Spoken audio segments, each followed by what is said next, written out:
And we are live. Hello, everybody, and welcome to Forever Rugby on Forever Sports. Springbok Rugby is back. It is back. We've got, 19 minutes until kickoff.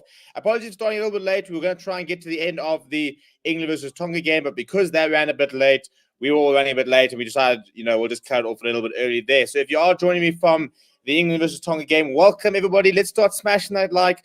I want to start getting those score predictions into the comments right now. We've got a poll running in the comments as well, so you can go and vote and let me know who you think is going to win the game, who you backing, what do you reckon is going to have, what are we going to see in the next sort of 2 hours? Which players are you excited to see? What are we thinking? How are we feeling about the game itself? Are we feeling confident? Springboks have not won a game in Cardiff since 2012, so it would be quite a big victory if we were to actually do it. Having said that, in New Zealand having taken the number one spot back from the Springboks, it's important that the Springboks have a good tour and we can try and get back to that sort of number one ranking.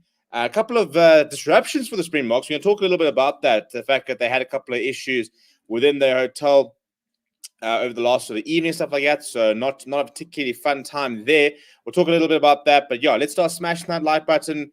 See if we can try and get it up to, 20, 30, 40 likes before the game begins. More importantly, people, have we got the beverages going? I've got, I reckon, probably enough line to get me through. We're sorting out here. Here's all my cooler box.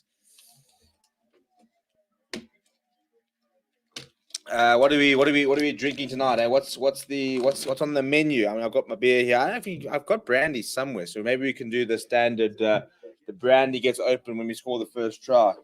But until then, I need to start getting some beers loaded in the cooler box so that we are sorted for the next couple of hours. We'll go through the sides. We'll talk a little bit about what to expect. We'll talk a little bit about Rusty Erasmus being back with the box and what kind of effect that actually might have. But yeah, let me know who you're supporting. Let me know where you're watching from. Let's start getting that chat going, shall we? A long night of rugby ahead. We've got the England versus Tonga game down. Italy obviously going down to New Zealand earlier. And then we've got Argentina taking on France later this evening, and Lacania will be with you for that game as well.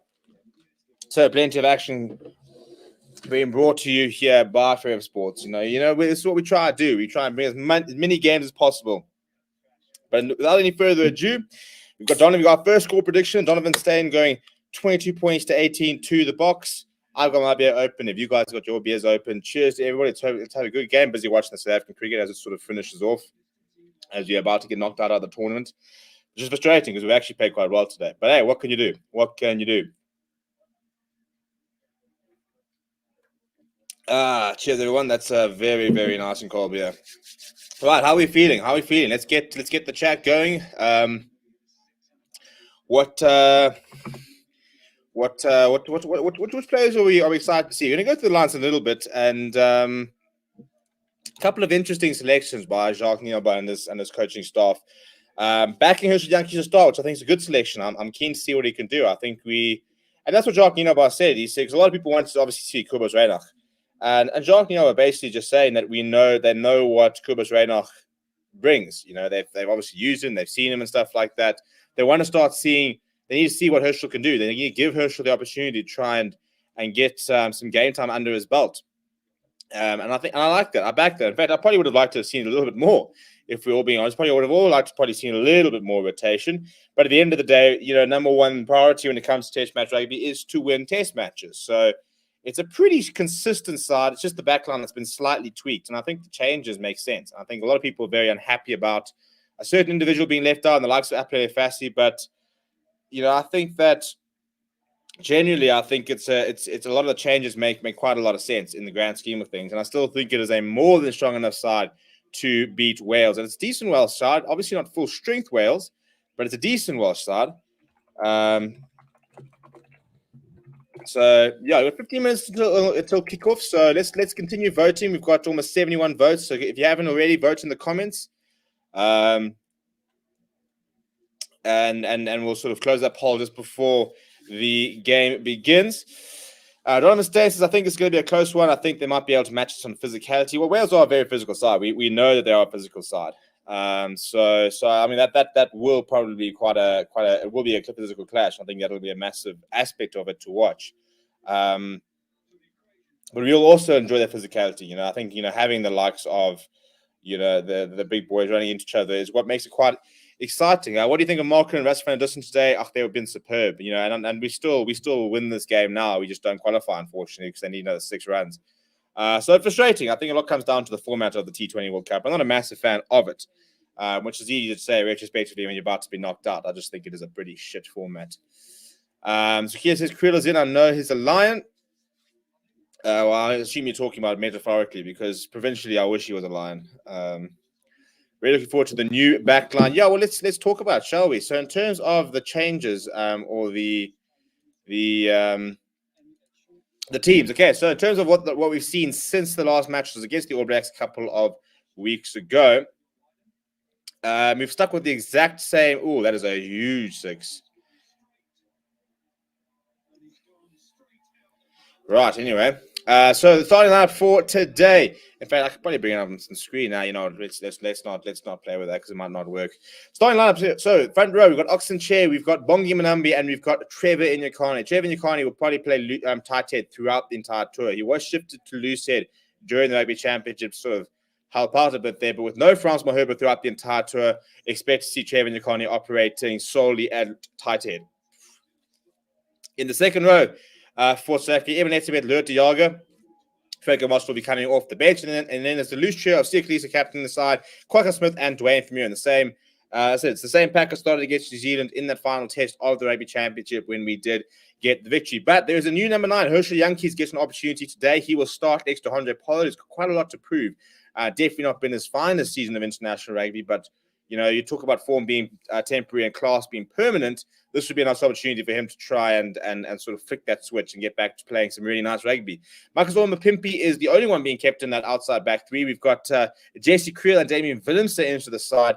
David Lendi Lukanya the 2 centers. Now, I think looking at that Creel selection and the Damien Willemse selection, everybody's been calling for Willie Leroux to be dropped, and then he is dropped, and we bring in Damien Willemse. Now everyone's upset that David Willemse is playing.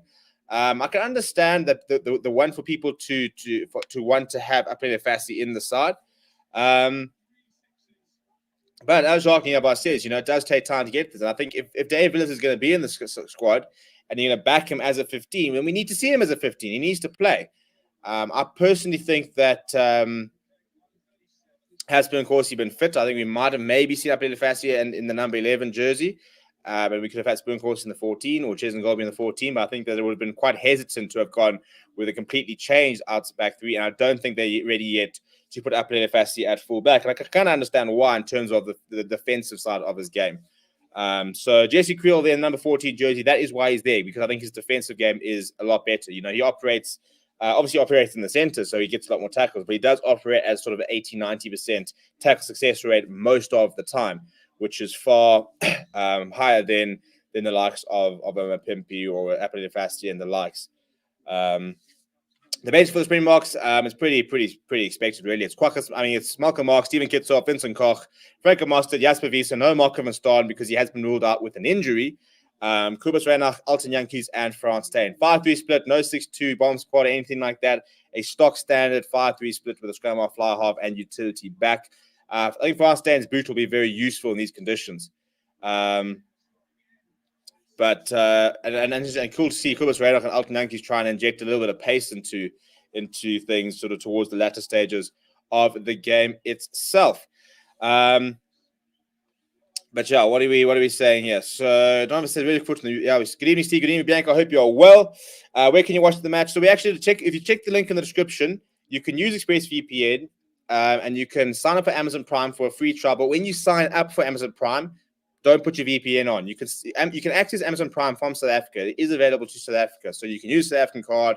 You don't have to have a South African residential address, a UK address or whatever. Sign up for Amazon Prime in South Africa, and then use ExpressVPN, which is the link is in the description, to turn on a UK server, and then you can go to the link in the description, which has all the Autumn Nation series, and then you can watch it like that for free, because you can sign up for a 30-day free trial. So that's the best way to watch it. There are also in South Africa, it's being shown on SuperSport and all the various paid broadcasters all over the world. But 10 minutes to go till the game. In terms of the Welsh side for today, Reece Kerr gets this opportunity at loose head. Wyn Jones is on the bench. Next to Reece Kerr, we've got Ryan Elias and Thomas Francis. In the second row, Will Rowlands has come in for the injured Alan Wyn Jones, which sees Adam Beard shift to the number 5 jersey. And then the loose trio is Ellis Jenkins, Tane Basham, and Aaron Wainwright. No Moriarty due to injury, as well as no Josh Davidi, no Tipuric, and no Falatau. So it's a heavily changed loose trio because of all the injuries to Wales. So it's frustrating in that sense for Wales that they haven't been able to sort of put out their best side. But in terms of the background, Gareth Davies is coming off the bench. So the starting scrum off will be Thomas Williams, who's next to Dan Bigger, comes into the side after playing Premiership Rugby last weekend. Josh Adams, Louis Salmond are the 2 wings. You've got Nick Tompkins up next to today's captain for Wales, Jonathan Davies. And then you've got Johnny McNichol at full back. Liam Williams is on the bench, though. So the bench for Wales, Bradley Robertson, Staffkin, Bourne Hooker, Wyn Jones, Will Griff, John. And then Ben Carter, Seb Davies, Gareth Anscombe, and Liam Williams. So some very nice players to be able to bring off the bench. It's a very nice matchup. And I think that hopefully we're going to get a very nice game out of this, because it's been quite an interesting rivalry between Wales and everybody and the Springboks, because it's one of those things where it generally, wherever they play, they tend to win. So we have beaten Wales, obviously, in 2 quarterfinals in the past, or even semifinals. But when we've played in Cardiff for the last couple of years, we haven't been able to beat Wales, and we've lost quite a few on the trot. So historically, it wouldn't be a surprise if Wales were in tonight, but you do think that, especially with the injuries, that Springboks definitely have enough in their tank to get a victory. And I think it's important in terms of the plan for the tour to get off to a good start. We win today. We can then maybe try and rotate a little bit for Scotland next weekend, which I think will be a bit more of an open game, probably a bit more sort of free-flowing, probably sort of throw the ball around a little bit more. And then obviously it's a massive game against England right at the end of the tour.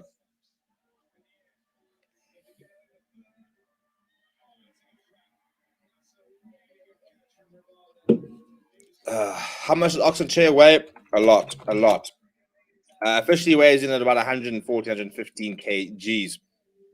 And if you haven't followed him on Twitter, go do that. But yeah, if you want to check out all the team profiles, we did release a video on Forever Rugby, which had all the details of all the players, their heights, weights, how many caps they've got, where they play, and all that sort of details. So yeah, it's if you want to know all those details and stuff like that, you can check out the video on Forever Rugby. And yeah, 7 minutes. Keep getting your score predictions in. We've got 1 score prediction. I think I'm probably going to do the box by about 5. I think it will be a bit of a close game. But I think we've got enough. I think we've got enough for the take. We've got a very good side on the park at the end of the day, and lots of experience as well. And when it comes to sort of difficult conditions, which I think will be quite difficult, it's supposed to be quite rainy today, so expect the kicking game to be utilized quite well. Then hopefully it'll sort of play to our strengths in many ways, but obviously it also plays to Wales' strengths who play there all the time. But yeah, so Banana Fresh, I don't get why they don't close the roof. Rain just ruins the spectacle. Well, I suppose the counter argument was rugby was made to be played outside, so maybe you might not get the most free-flowing running game, but maybe there's a sort of different element to rugby being maybe nice, tough, and tactical, and having to adapt to conditions like that. Who can adapt the best?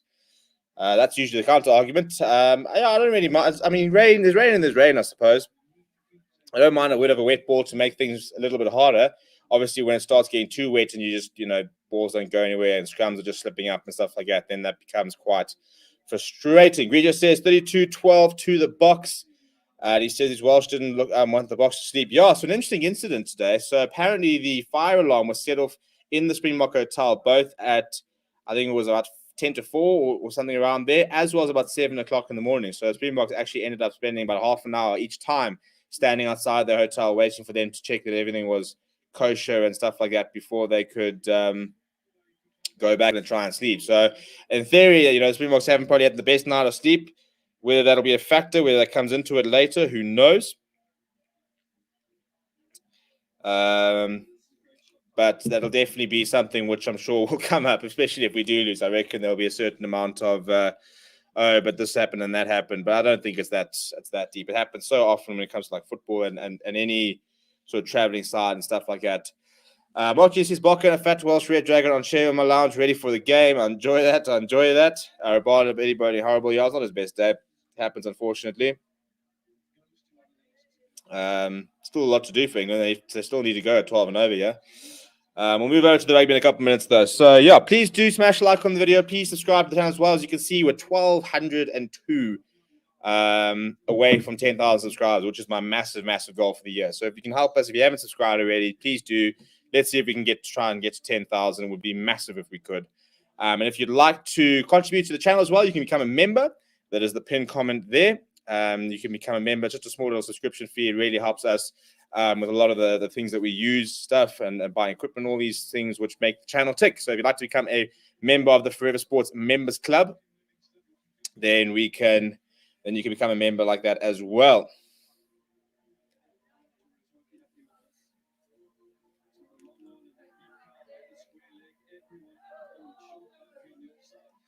Right, now I'm trying to change channels and my remote is not working.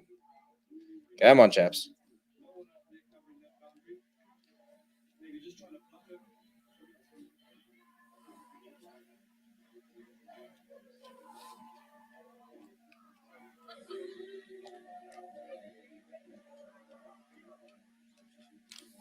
Fans enjoying this at this stage. 152 coming on 5 ahead. There's that one wicket to go on 55 for 5. Batters after this. Yeah, there we go. Finally. Okay, the anthems are underway, which we'll have kickoff very, very shortly. Last chance to get your score predictions in. Let me know what we're thinking and where we are. There we go. Already up to 8,800 subscribers. So really appreciate that. Please keep subscribing. Let's see if we can maybe get through to 9,000 today. That would be quite a nice number to try and smash down. You make scoreboard nice and ready.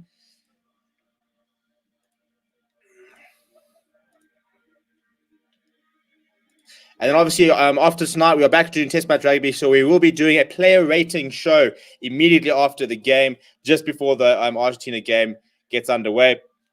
So stay tuned for that as well. We'll go through it and rate all the players between 1 and 10. It's always a very, very interesting show. Playing at Cardiff is such an occasion. All the fire, one of the best anthems out there, if not the best anthem out there, the Welsh anthem there. So here we go. Just a few minutes before kickoff. As I say, we're going to end the poll there. We had 133 people voted, and this is what the results were. A lot of people really are back in the Springbok, which is good to see. I think that it's going to be a much tougher game. I think a lot of people anticipating, but if those of you who have watched enough rugby will know that this is still a very, very good Welsh side. But 88% of the 133 votes have said that the Springboks will win tonight's clash. Let's hope that they're right.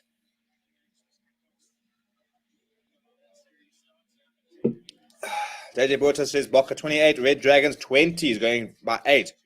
Yeah, I think we'll stick with my by 5 prediction. I'm hoping that we can try and score a few tries, but I think it will be quite a close game.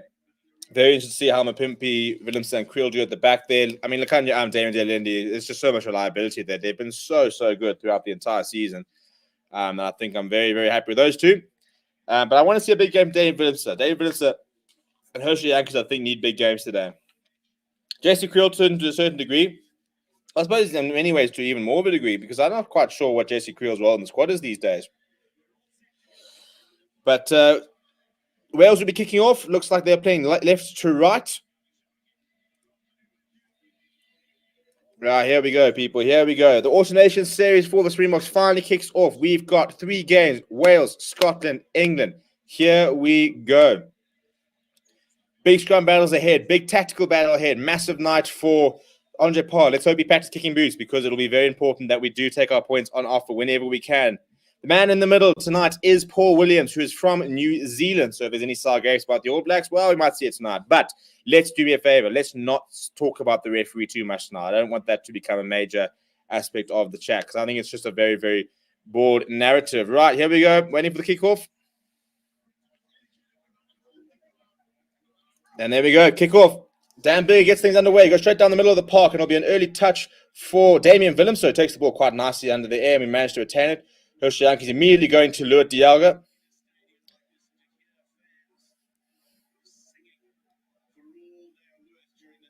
And here we go, the first boxing of the day from Hershey Yankees boot. Here he goes. It's nice and high. It's been chased hard by Wakazuma Pimpy. He's got a bit of traffic to get through, but it's knocked backwards by Louis Rees-Zammit. And Tompkins has to clean up. Now Wales working their way back to the right, but Dan Bigger returning the favour, going much deeper, so it'll be uncontested by Pollard. A little bit of pressure being applied by Tompkins, but he decided to go himself. He's been wrapped up, put out a bit of pressure there. He had a man outside and probably should have gone to him, but thankfully the support has come back for the Springboks. Hershey Yankees digging for that ball. Not really kicking options because you've got Andre Pollard at the bottom of the ruck there, so it's carried up by Bongi Manambi. I think they thought there was a knock on there, but no call there. Hershey Yankees asking for a couple of blockers. I think he's going to go to the box kick, try and kick themselves out of trouble here. Springboks on the left-hand side, deep inside their 22. And Hershey Yankees goes high once again. Competitive. Makazuma Pimpy is there. It's a very nice take up the air there by Dan Bigger. Those wrapped up by Eamon Etzebeth. And Wales with possession right by the 10-meter line.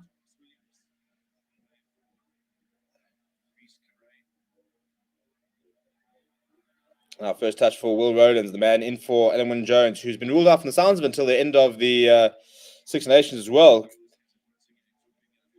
Bigger going to Louis Rees-Zammit. A little bit isolated. It's a fantastic one on the ground by Lekanya. Very, very nice turnover there by Lekanya. He can do it all, can't he? You can just do it all. Read it back to Willem, so he steps back towards his right. He's spotting a bit of space. Wants to run himself. He gets the offload away in the tackle as well. Damien Dialendi. So the Springboks up to the halfway line. Nice little early touch there from Damien Willemse. Now Lutiaga is smashed in the tackle by Wainwright, and I think it was trying to find the number there. But now Hershey Yankees goes to the boot. Inside comes Jesse Creel as well as Eamon Etzebeth. Now the ball forced towards the Welsh side. It was a knock-on advantage. So we could have our first scrum of the day. Quacker Smith trying to disrupt things, but the Wales have got it available. Dan Bigger now looking for a bit of space. Goes late down the middle of the park. Damien Willemse tracking back. You'll have plenty of time here to try and find a decent touch finder, and we could probably have a first set piece of the game. No, he doesn't find touch. Oh, and that's a horrible mishap. Oh, they get away with that one. Louis Rees-Zammit's been well charged up by Pollard. Now McNichol trying to find a bit of space. Gets away from Bongi Manambi, but brought down a bit by Dwayne. Wales inside their own half. This is quite a nice little frantic beginning here. Jenkins taking it up here. So we got almost 3 minutes of absolute non-stop action so far now. Dan Bigger going to the boot once again. It's high and it'll be competitive. Andre Pollard has made a big call for it. Goes ahead, but it runs back and lands in the hand of Damien Dialendi, who puts his head down, is eventually brought down by the Welsh captain, Jonathan Davies. Hershey Yankees going to Luat Dialga. He's smashed in the tackle by Adam Beard, as well as Francis, the tight head. Now Herschel once again shaping for the box kick. We will see a lot of kicks today from both sides, I think. Hershey Yankees going quite deep here. Makazuma Pimpy's getting through some traffic. Oh, and Bigger is smashed in the tackle by Etzebeth. That's really good following up here. Now, big counter-attack coming from the Springboks. Still trying to counter-attack, but it's eventually available for Francis. Oh, that's a nice big tackle by Oxen Chair. Big hit for him. And Wales quite deep inside their own half, just by the 22. They don't have the safety of the 22, though, so they can't go to touch. Dan Bigger is sitting in the pocket, so he'll probably launches towards the right-hand side. No, it's going to be a box kick here. So Williams goes up, and after a couple of calls, Rees-Zammit is actually running back. Now Williams is broken away. Oh, he runs straight into Luat Dialga. I wouldn't want to. Oh, and Trayvon Yukon is over the ball. Now, not a great pass there to Adam Beard. A lot of pressure there. This is good rush defense. Almost over the balls. Now the ball's topped out. Trayvon Yukon has jumped over that. Oh, there must be hands in there. It's fallen the side of Wales. I reckon a bit of hands in there probably from both players, but Wales do have it on the 22. Now Roden's carrying it up. Met well on the tackle by Quacker Smith. And a penalty. Well, there we go. Penalty on the ground. I think it's not rolling away is the call. I'm not quite sure which the player. The Bongi Manambi, I think, is the one which who is guilty of that. But that's actually a very nice part of a period of play.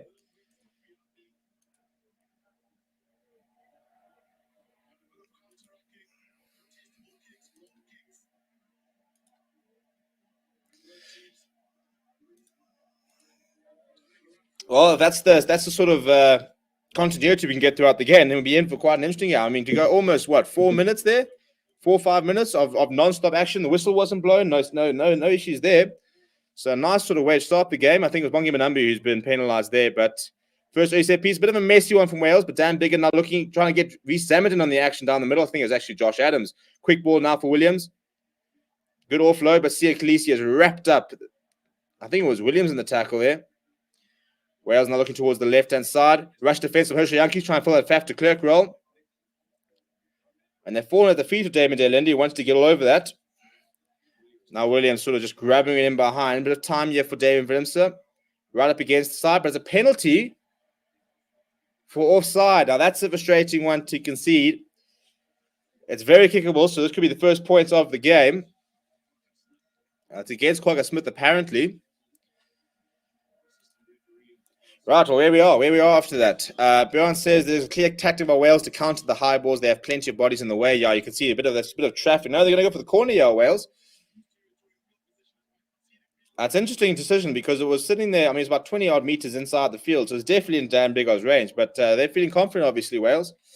DJ, check the comments or check the description. We've got a whole guide on how you can watch the game. But Wales have got themselves to about 10 meters from the try line, so they're definitely back in their set piece. Right, Elias puts it in. Pops to the back to him. Oh, inside ball there, but very well read. And that's smashed in the tackle is Josh Adams. You don't want to run to those two forwards there. Big tackle now, Pollard and Khaleesi as well. Khaleesi working hard to bring him down to ground. And that's a really good turnover from Quagga Smith. That is brilliant. Under pressure, Quagga Smith over that ball, immediately winning it back. That is a nice clutch turnover there from Quagga Smith. This is what we have him in the team for. And now Herschel Yankees will probably ask Trevor Nyakani or Oxen Chair just to... No, you go straight in the middle to the back. And it's a decent touch finder there. So that could get a little bit out of, I wouldn't say out the woods here, but it's a decent touch finder there. I think it's actually, is it Willemse or was it, how did it probably manage to get back into the pocket? It was behind the post. So it was a bit difficult to see, but that's a very nice turnover from Quagga Smith.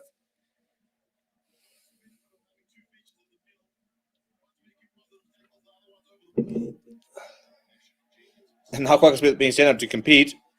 But Wales winning that inside ball to Josh Adams once again. A lot of running towards the sort of inside shoulder to try and sort of get the pop there. We've got a penalty advantage. We're going straight over there from Bongi Manambi. That's the second penalty he's conceded. This definitely, I think they'll take the points, though.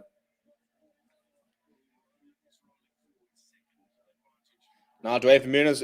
Oh, it's space out wide. And if Reece Sammet comes inside, Pippi, Reece Sammet. Oh, that is brilliant covering tackle. Herschel Yankees have stopped that tackle. I thought for all the money that Wales were in there, it was a 2-on-1 situation. The scramble defense, very impressive. Huge tackle from Herschel Yankees. See, bigger ball at the top to Nick Tompkins. The offload comes away. Then Visa rushed up. Reece Sammet inside to him, a Pimpy. Sia Khaleesi takes the legs. Herschel Yankees smashes the rest. Thank you very much. We'll go back for the penalty. This was brilliant cover defense. I mean, he almost had a free run after them and Pimpy, man. Sia Khaleesi, it's a brilliant tackle. Captain, my captain.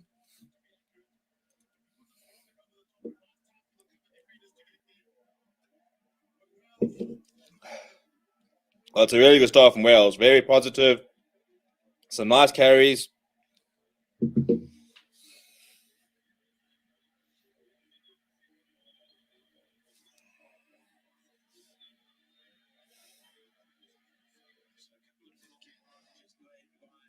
Surely they're still going for the points, eh?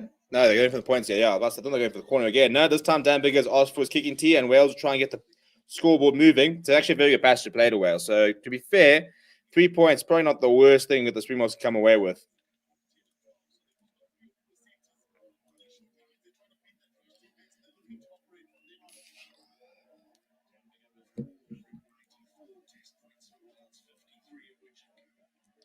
This is a pretty easy kick for Dan Biggar. Just on the left there. Go straight through the middle, and Wales get the first points on the board. Well, it's a good patch to play from Wales, and nice ground defense there by the Springboks. A little bit under the cost. Got to get their hands on the ball there. Already a nice turnover from Quagga. Honey, no, you need to relax. It's been 10 minutes. You can't just sit there and say Boks are terrible every single time we start badly. We're 3-0 down after 10 minutes. We've got plenty of time to turn things around. Come now. Goes deep as Andre Pollard, right towards the right-hand side. Right, straight back to Dwayne Vermeulen, wants to get up to speed. So miraging run there from Dwayne Vermeulen up past the 10-meter. Herschel Yankee sees a bit of space on the right, has just chipped it over, and that's a very, very nice little kick from Herschel Yankees. It'll find touch right inside, deep inside the 22. That's better. And there's a penalty advantage as well. Well, there we go, right in front of the poles. 7 always advancing offside. Well, there we go. That'll be 3-3 in theory. Right in front of the poles. And Ellis Jacobs has gifted a penalty to the box right in front of the ball. That must be an absolute coach killer, that. To go and after a decent passage of play, you're looking good, you get some points on the board, and the first thing you do after the kickoff is concede a penalty right in front of the poles and say, right, well, we can go back to basically being 0-0, and we'll move.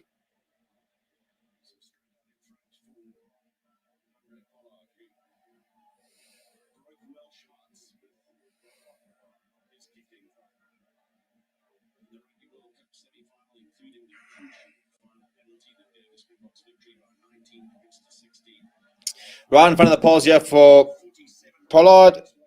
And it goes straight down the middle. And 3 points apiece. Right. Scores level after 11 minutes and 30 seconds. There's a nice little chip over the head by there from Herschel Yankee. So it would have been a Watchalong just stayed there 5 meters. So it was a nice bit of play there. But we've leveled up the scores. So we can start again. Why is Emma Makers do right again? Not quite sure what you mean there.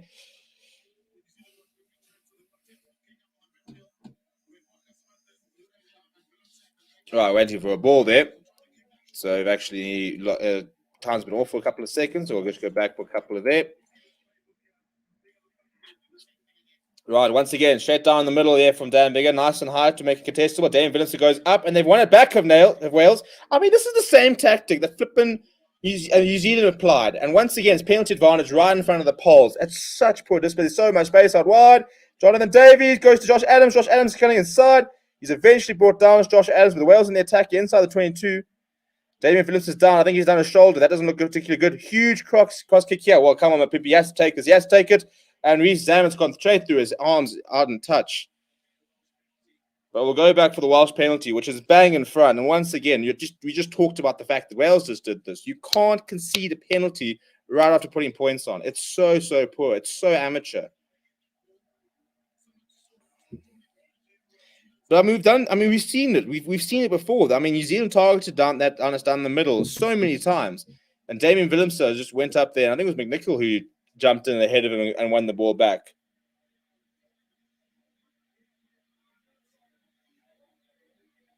But I said, Paul Williams forgot there was a penalty right in front, so they've just managed to remember that. But Damien Willemse is down. He's up to his knees now. It doesn't look good. I thought it looked his shoulder might have gone. Huge cross kick here from Dan Bigger. It was high in the air and it was up against Mapimpi and Reece Zammond. Basically, if Reece Zammond had taken this, Mapimpi was almost pretty much taking him in the air. But straight through the hands of Reece Zammond. Had he taken it, it would have been very, very interesting. But we've got a penalty right in front of the poles in the middle after. I mean, it's a great chase, but it's just so textbook at the moment that we just know exactly what's going to happen. And then space out wide. Right, so Dan Bigger from right in front of the poles will probably take another 3 points here.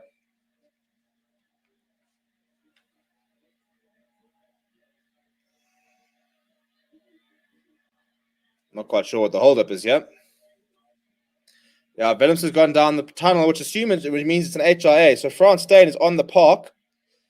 Probably a lot earlier than the Springbok manager would have liked for him.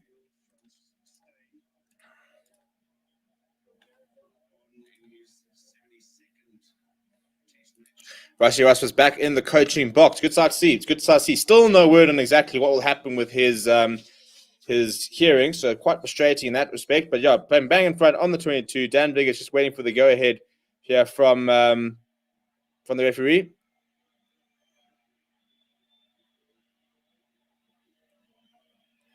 Time is back on, so we wasted a minute doing I'm not entirely sure what.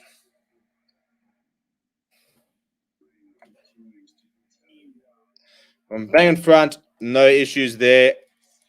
6 points to 3. Dan Bigger with all the points so far. And that's just discipline, isn't it? You can't concede points just after the kickoff like that. It's literally exactly what Wales did. and we just nullified the fact that they allowed us back in the game. So very frustrating. As Calvin says, lacking discipline. Right, the reply from Andre Polo goes right around the 22 meters. A big. Oh, he's got straight down through the arms there. So Wainwright has knocked it forward. We'll have our first scrum of the day. And there we go. First time we've really seen the conditions come into play. And Wainwright's gone straight through his arms there. And Jesse Creel was there ready to make the tackle. But that's not, immediately gifting us an opportunity inside the 22. We haven't had a scrum yet. We've gone 14 minutes. And I think this is going to be very, very interesting. We're struggling with the kickoff. Well, to be fair, we're also struggling with the kickoff. So Messi at the moment. Is the ref Welsh? No, it's Paul Williams, and it is the New Zealand referee, not Paul Williams, the Welsh journalist. Right, Wales are 4 kgs heavier than South Africa. This is proper European packs, isn't it? 905 kg are Wales, 901 kg from South Africa. So not much separating the 2 packs. But Oxenchair, Trevor Nyakani, Bongi Manambi up against Reese Kerr, Ryan Elias, and Thomas Francis. Big hit here. Important here. I think this is an important moment in the game, actually, because scrum dominance will be massive. With the fact that it's so weird, it's actually surprising that we've had to wait 14 or 15 minutes to get the first scrum of the day. So, I mean, it's a huge attacking opportunity here. There's acres of space on the left. I mean, it's towards the right-hand side of the park. Not much of a blind side to work with, but plenty open side. First things first, let's try and get a bit of dominance. Also, if it's been anything like the URC, you don't get penalties particularly quickly. So once again, we'll have a reset here. Because I love a reset. Rudolph and Dickey, we just won the career with 10 rounds. Yeah, I mean, we kind of knew we were going to win, didn't we? I mean, look, they came quite close. But unfortunately, 10 rounds is not enough. So we're out of the T20 World Cup, which is frustrating. For me, this is Welsh pack, got some extra McDonald's weight on them. I mean, it's 4 kg, so it's not a hell of a lot, is it? That's 4 kg with a Quacker split. I mean, you place Quacker split with P step this way, and we would be heavier. But here we go. Let's try and get a scrum here, people. Let's actually try and get this moving. Can't be having resets all the time like this. Right, that's a bit better. Oh, there comes the shove. There we go. Penalty advantage. What can we do? Hershey Yankees go straight to Jesse Creel. Steps inside, goes quick ball here for Hershey Yankees.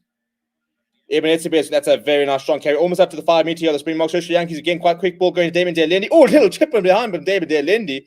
The ball pops down. And Kanya Arm was all over that. So I think the Springboks will have this back. We'll go back for the penalty. Nice scrum. That's a big moment. That's what we waited to see.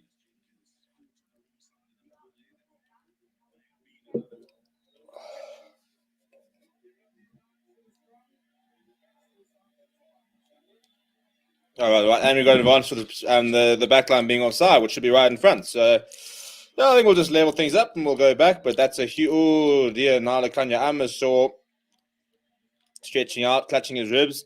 And that would be awkward because if Lakanya Am goes off, France Stain is on. We'll see the 10-12 Pollard Alton Yankees combination that we want to see, but I don't think this is the scenario we want to see it. Please do continue to smash the like button as well as subscribe to the channel. As I said, we're trying really hard to get out. Billy LaRue running the water, as you can imagine. He's just a brilliant human being, Billy LaRue. Might not be everybody's cup of tea playing-wise at the moment, but he's a fantastic man. Right in front of the poles, Andre. Let's slot this, go back, get ourselves level, and come back. Just right of the upright, straight through the middle.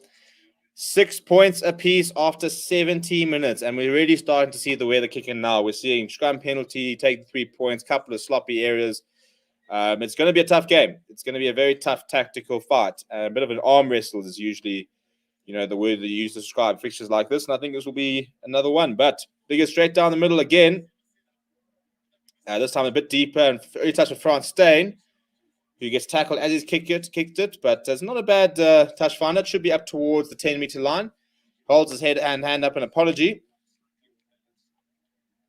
But you can see the tactic there. Straight down the middle, and McNichol is just running straight after to try and get involved there. But this time going a little bit deep from Dan Bigger, which means that France Stain wasn't really under too much pressure. LB says, looks like the Boks haven't learned from the weakness that New Zealand exploited. Yeah, I don't know what, we've challenged that lineup there at the Boks, and it's almost fallen very favorably to I think it's been taken out by the Springboks there. Looking to take it quickly, thinking about taking quickly on the Welsh. Bit of a messy line out that. I think the end result is a Wales line out about 4 meters on from where it was. It's just by the 22. Yeah, so it's a Wales line on the 22. So nice attacking opportunity for them.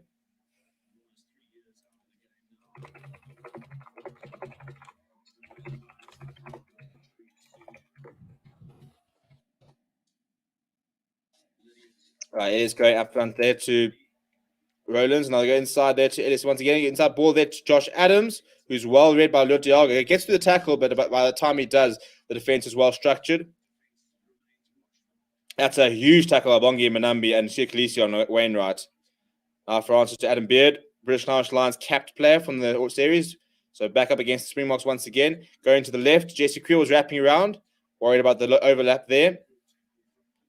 And that's a big penalty. And it's Trevor, my boy. The boy himself. Straight over the ball there from Trevor Nyakane. I think he's playing his best rugby of his career. I think Bongi Manambi's in there as well. But that's a big steal. That's a big steal. We've seen 2 big steals already. And you could see it was just there was almost a bit of an overlap. Jesse Creel was peeling around to come join the line in case they did run their hands. Big tackle, a couple of big tackles there. And the Boks definitely sort of starting to impose themselves a little bit on the game. Nice big set piece. Vital turnover there. You can see there were a lot of Welsh numbers. Starting to go himself is bigger. Big tackle by Bongi Manambi. Takes his legs out, which allows Trevor Nyakane to go straight over the ball. Listen, you're not moving Trevor Nyakane. You're not moving all. I think it's 125 kgs odd or whatever he is. He's a very, very big lad, is Trevor Nyakane. And look, I'm not moving him. If he's done over a ball, I think I'm probably just saying, look, mate, it's yours. I'm all right, to be honest. Right, Bongi Manambi, first left line of the day, goes straight to Lutiaga. Early pushing from the thing, so we've got a penalty advantage, which is what I like to see. So a bit of a free roll of the dice here. Herschel wants the ball because he reckons we could try and cook something up. Yankees broken down by himself on the blind side. He's been dragged out. Strange decision to go down the blind side by himself when Jesse Creel had actually sort of moved towards the open side. But we'll go back for the penalty. A couple of penalties creeping in here. But there we go. Starting to sort of settle into things a little bit more.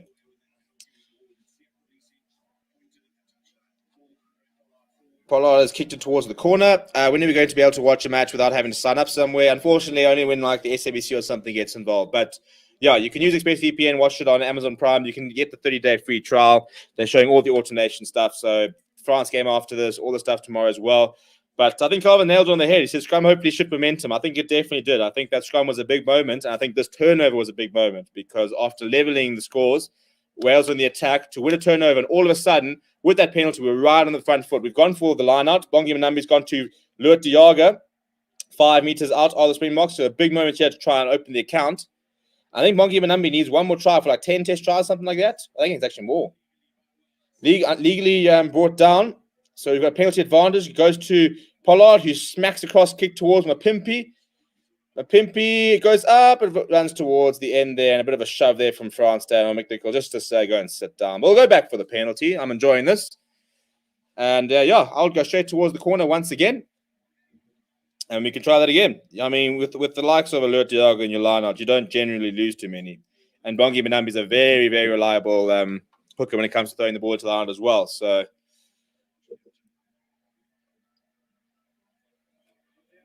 time is off. I think this is just about the number of penalties which are creeping in.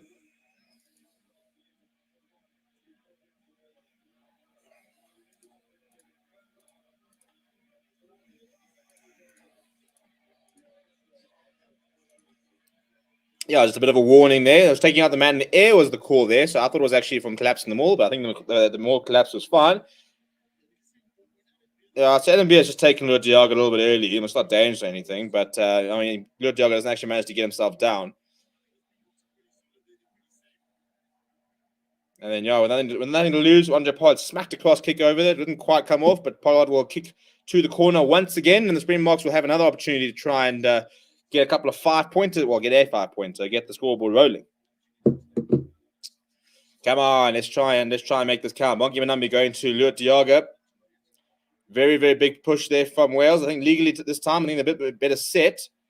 Not really going anywhere, so the call will come. Working very hard on the Springboks, trying to get momentum. Bongi Manambi's peeled off the right. He managed to get the ball away to Jesse Creel. Jesse Creel's under a lot of pressure, but they do manage to keep the ball. Hershey Yankees now.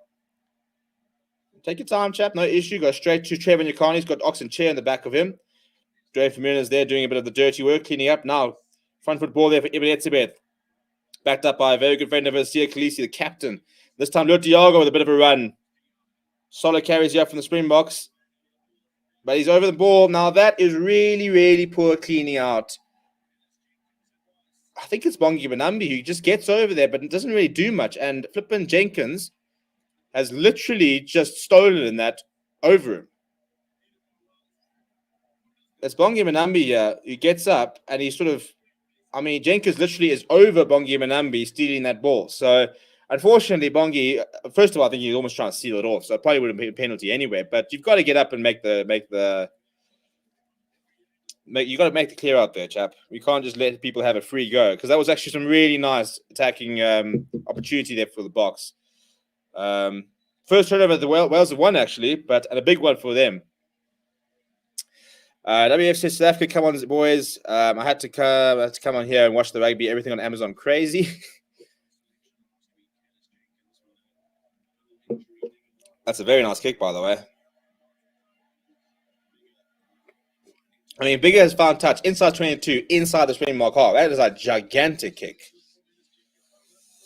be honest, we need more than one player clearing out 100%, but also Bongi Benambi is in such a bad position. He's sort of to the left of it, almost at a 45-degree angle where he needs to be over that ball. Solid victory there from the Wales line-out. He runs straight into Kwaka Smith, trying to get the ball back. A slow ball here for Wales, and now Williams looking for a kick over the top. He goes deep. If they take this, they can mark it. No, it's going to be done just inside. It's a very good kick. Landed the side of Wales. I don't know if it was a knock-on, but Kwaka Smith has come away with it. And there's one possession back for the Springboks. Hershey Yankees is digging deep. And he goes to Lutiaga. Better clearing out there from Trevor Nyakani. Now he's going to roll it back here as Hershey Yankees and shave up for the box kick. And he goes pretty deep to Hershey Yankees, right up against the touchline, actually. Oh, and he's kicked it into touch. He's kicked into touch, and he was outside. That's a huge mistake from Hershey Yankees. Half a meter is all they needed, but all of a sudden he's conceded a line out just ahead of the 22. So that's not a good moment from Hershey Yankees there. Liam Williams is watching all the way and decides to let it go. Oh, and it's just over the line. Just over the line. Is Lion sponsoring your show? I wish. If you work for any booze company, we are up for hire. That David Williamson's got his tracksuit on, so he won't be playing any more part in this game, which is frustrating to see after that time. But it's another good win there from Wales. Jonathan Davies runs straight into Damien Dealindi. Lekanyam was over that ball and wants to have a bit of a go, but it's a penalty advantage, and it's a penalty for not releasing. And I think that's actually against Damien Dealindi. Let me get my timer back on. No, my timer's right. No, nice try, Wales. Nice try. I thought they could take it quickly. No, my timing is spot on over here from where I am anyway. It's synced with my TV. So if you're ahead or you're behind, sync up. Load shedding. Oh, that's been ridiculous, isn't it? But my timing's not wrong. It's 26:07. I've got 26:07. Maybe you're behind or you're ahead, but wherever my TV is, that's where I'm at. But yes, we're very much available. So if you work for a company that sells any beverages of the alcoholic variety and you'd like to sponsor the show, get involved, get in touch. I think my email address is in the description. This is just the trusty cheap beer that we consume. Actually, a nice beer. I wouldn't say it's just because it's cheap. Now it's frustrating there because if Damien Dealindi just lets go, Lekanya Am's got every right to play it. He's got his hands over the ball. He's winning it nice and legally. But because Damien Dealindi doesn't clearly release, that's where the penalty comes. And Bigger's got a nice shot now right in front of the poles. And this should probably be 9-6. Yep, straight down the middle. So Wales go ahead. Well, look, Logan, we're always going to be a couple of seconds away. I mean, not everyone's going to be exactly thing, but I think if you're within a minute, we're pretty accurate. Stevie Records draw today, wet weather. I hope it's not a draw. I hate a draw. Deep from the restart there. Wainwright underneath this time, taking it. Much better on the kickoff there was Wales. Right, Williams going for the box kick here. And looking for touch. And he does find it just by ahead of the halfway line. It's at least much better exit play there. Much better exit play. Obviously, if Vince to play in like 10 minutes, not a good look for the box. It's frustrating, isn't it? Because to be fair, I actually looked pretty solid with a couple of touches he had. But this was Damien Vince's opportunity, wasn't it? It was the opportunity for him to try and impress and get a chance at 15. If it is injury and that's ruled out of the Scotland game, then big decisions to be made. You know, do we bring Willie LaRue back in? Are we going for Staying from the start? Do we give Apple Fassi a chance at fullback? But frustrating because I would like to have seen a good 60 minutes from Damien today. Anyway, line out for the box inside Wales territory. Solid win there from Lut Diago, looking to try and get it more going. Bongi controlling things at the back.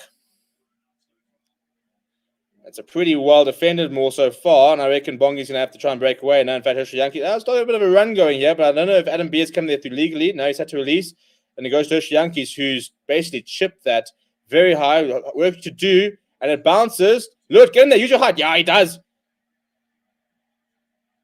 Ooh, penalty for what?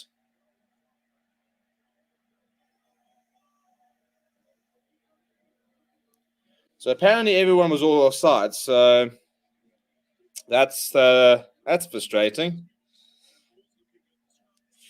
How's it all? What have I missed? A bit of a slugfest so far. So, Grant, I think, Wales had a very nice opening period and looked pretty good. And I think Springboks a couple of key turnovers to not concede. We've sort of grown into the game, a couple of nice scrums, but discipline is proving to be a bit of an issue. Another penalty conceded here. So I think this is becoming a bit of a Springbok problem, isn't it?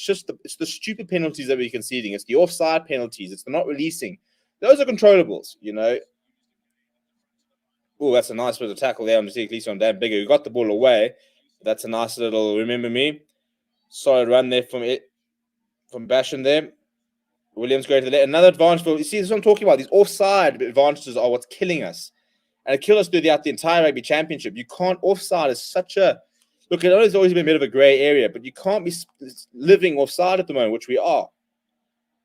I mean, if I were to open up a flipping hotel offside, the box would be lining my pockets all weekend.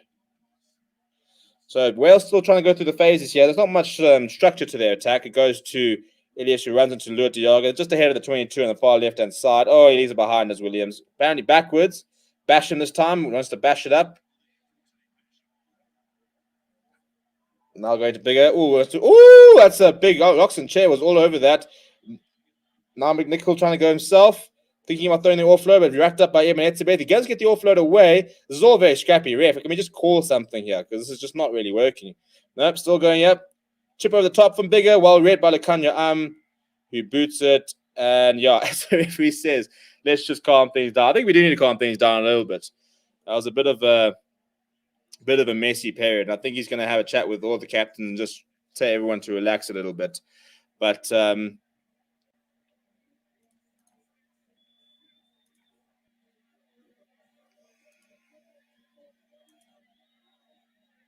a couple of words over here being said. That's what we want. We want a bit of frostiness to the game, a little bit of added spice.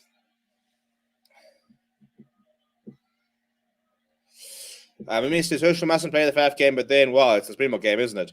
We're getting a card here, reckons, but I'm trying to hear what the referee is saying. So we're going to have a TMO review. I didn't really catch what the referee said, so I'm not quite sure what we're looking at here. I think it says foul play against Green 1. I think that's what I heard. The foul play is definitely being checked. I'm not sure exactly who it is that they're looking at. This would be a massive moment. 3 points down to get a man already in on the bench through injury. If we get a card here, this could be a huge moment in the game. So it's Oxen chair. No, it's not that bad. It's not that bad. I mean, he pretty much hits. Yeah, it's high. Basically, what happens is Tompkins catches the ball.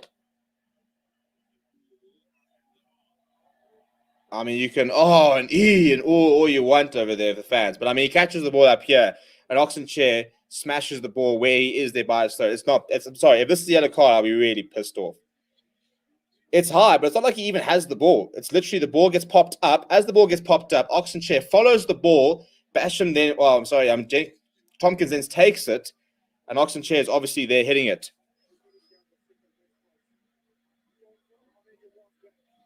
Nah, I don't think that's not even dangerous or anything like that. I'm trying to hear what they're saying.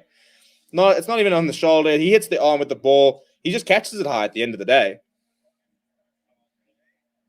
We're now looking at him being taken out. Look, I mean, they can do all they want to try and get Rechiko Paditswe sent off, but my boy Ox is not going anywhere.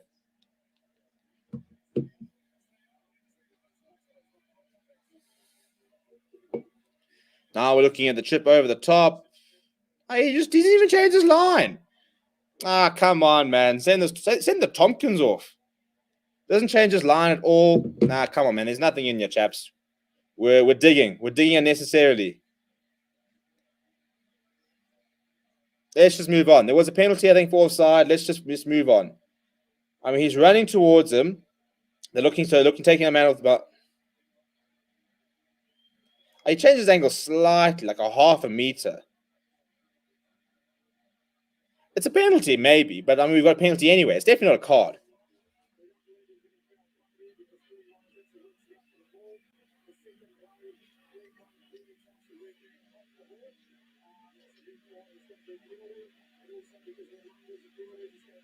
Oh, come on, because the number of penalties is going to be a yellow card.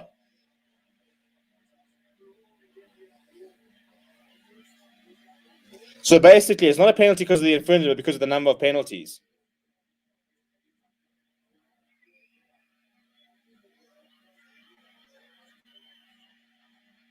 For the number of penalties.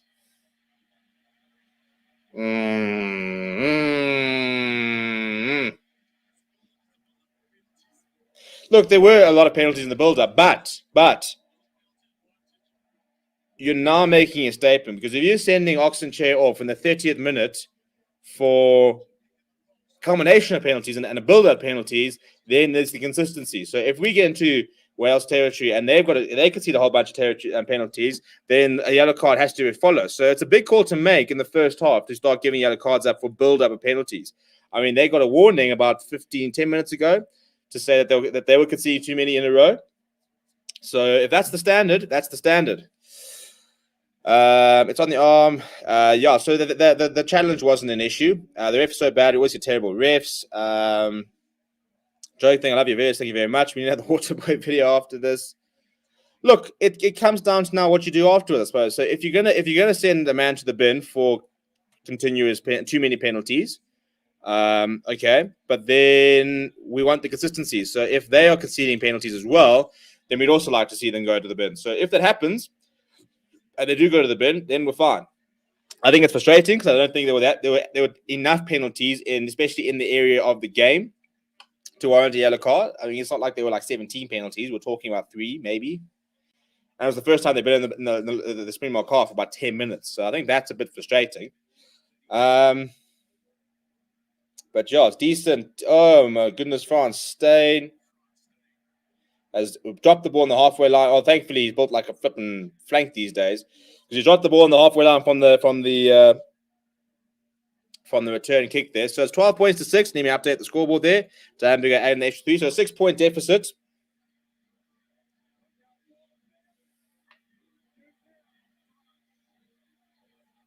Right, Hershey Yankees goes to the boot. JC Creel chasing hard. I think the Boks should get their hands on the ball a bit.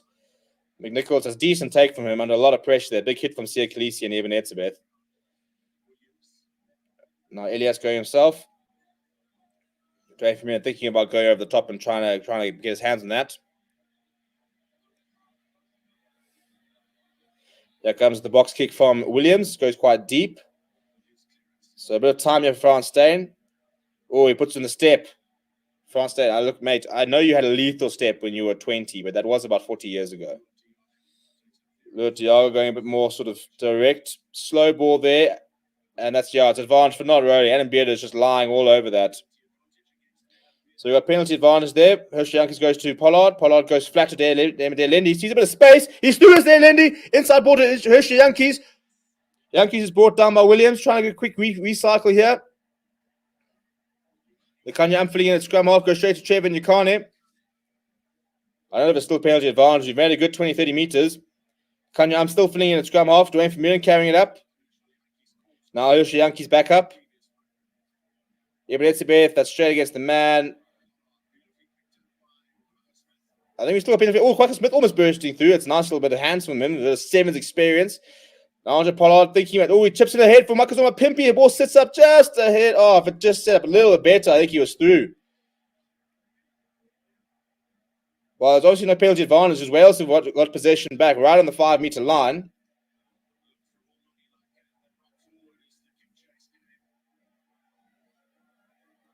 They said they asked to see if there was anything in it, but apparently nothing there. All a bit messy. There could have been a couple of knock-ons there.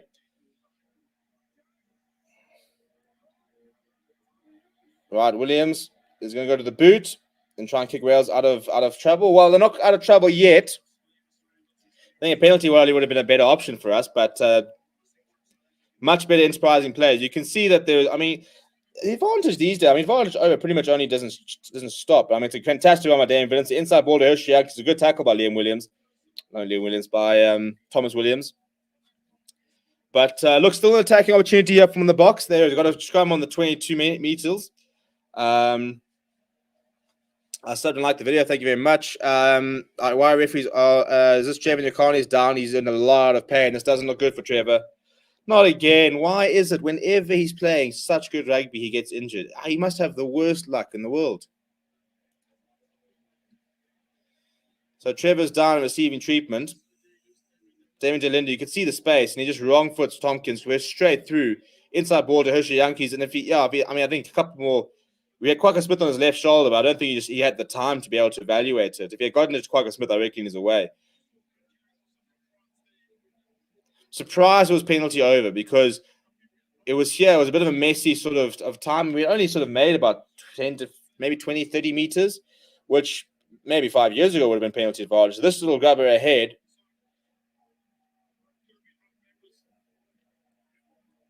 It looks like Makazoma Pipi actually almost knocks it on.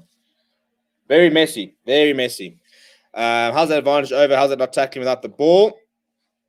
Trevor, is he up? He's trying to walk. He's trying to walk. Come on, Trevor. Come on, Trev. What is your favorite Super Rugby team? These days, I suppose I don't really have one. I actually don't know. Obviously, it's not time about Valio. Quacker has to communicate that he's there. I think he didn't have time to sort his hands out. He probably carried about 4 steps before he got tackled there at Herschel. It would have been fantastic. If he had got that offloaded away to Quacker Smith, it would have been brilliant hands. Anyway, Bongi Manami finds Minetsabeth just ahead part of the 22. Trying to get a rolling more here. I don't know where my time is. I don't know where we are with the time. I need to switch it back with 35 minutes on the dot now. And it's advantage for collapsing the ball. It's all very sort of sporadic. So Pollard decides to carry himself. Quacker Smith looping around, puts his head down, starts taking it into contact. There's not much creativity at the moment, I think, on attack here from the box. But there was a penalty advantage. So we'll go back for the penalty. Nice. All right, let's get to the corner, chaps. Let's get to the corner. Try time, we're within 1 point, a converted try. Or do we take the points, actually? It's actually 20 meters in field. Here we go. Time off.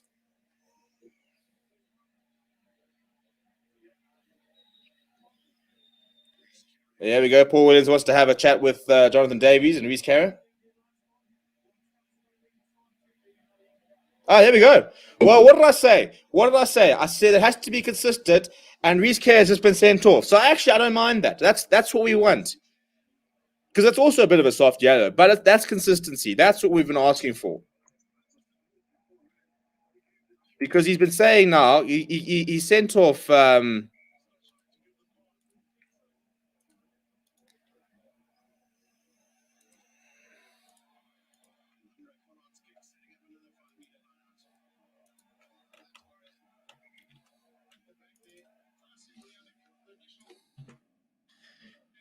so Reece Carey's got offside at the maul, and you can see the penalty. And the first thing Paul Williams has said is consistency. I sent him off for that. You've done the same thing. Therefore, you're gone, and he's gone. So that's actually fine. We don't mind that. He sent off Oxenshire for a combination of penalties. The same thing's happened with Wales. He sent him off as well. So I'm actually quite happy with that. Anyway, Maul not really going anywhere. So they're asking Damon Delaney to bash them up, almost up to the 5 meter here. Hershey Yankees wants some quick ball, goes to Bongi Manambi, puts his head down. He's like a rhino when he runs, isn't he? Hershey Yankees going to, interception! And the ball probably going forward there from Wales. Not apparently, so Jesse Creel's tracking back all the way up to the halfway line. And I think we'll go back forward as the knock. Oh, high tackle, a penalty for high tackle. From who?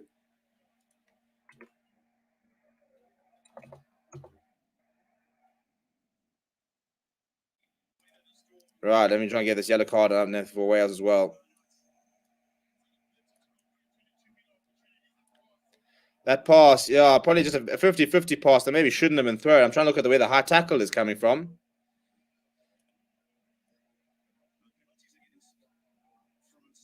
So the penalties against France Stain for a high tackle.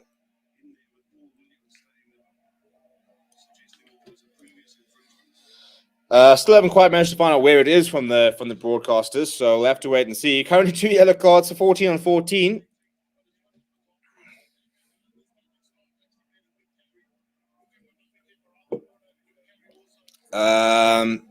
Brent's first warning now, apparently. The rest were evening up at 2 rounds, but yes, consistent. I hope Box wins, says Logan. Yeah, it is a bit of a high tackle from France Stain. That's a fair call. Frustrating to say that if the intercept Parks, so that went to hand, I think it would have been interesting. Bulls are bad, United Rugby Championship. That'll be fine. That'll be fine. Right, let's update the clock now that we've got a decision on what's else going on. Anyway, so 6 points to deficit. We've got just under 3 minutes left in the first half. Wales on the halfway line. But better carry there from Basham. I haven't seen too much of him. Williams going back to Bigger. He puts it high in the air, pretty far. France Staines calls for it. It'll be a pressure one. He gets the ball flat away to Jesse Creel. Puts his head down. Now Hershey Yankees looking for an option. Goes to the left, sees Lurtiaga. Lurtiaga goes to the quick hands, Damon Delendy. Oh, he's spotting a bit of. He tried to go, I think, with a 22. Put the ball on the floor there. And rushing back is Josh Adams. And the ball skews off his boot. Oh, it doesn't actually. And Pollard has not judged that particularly well. That is a brilliant kick from Josh Adams, which has landed just inside the field of play. And, well, the Springboks will be back on the 5 meter. And I think Pollard has probably judged this pretty poorly. I think he, for all money, thinks it's going out. He literally walks away for a minute and then just sort of bounces right in the field. He could have got there and kept it inside. That's a bit frustrating, Andre.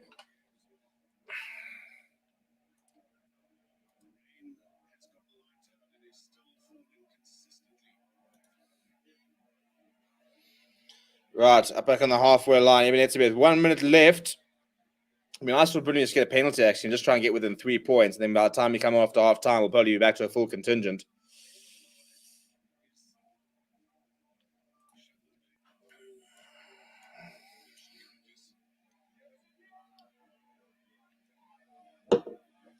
Call comes to use it there from Herschel. It goes to Dwayne from Yun, who's wrapped up.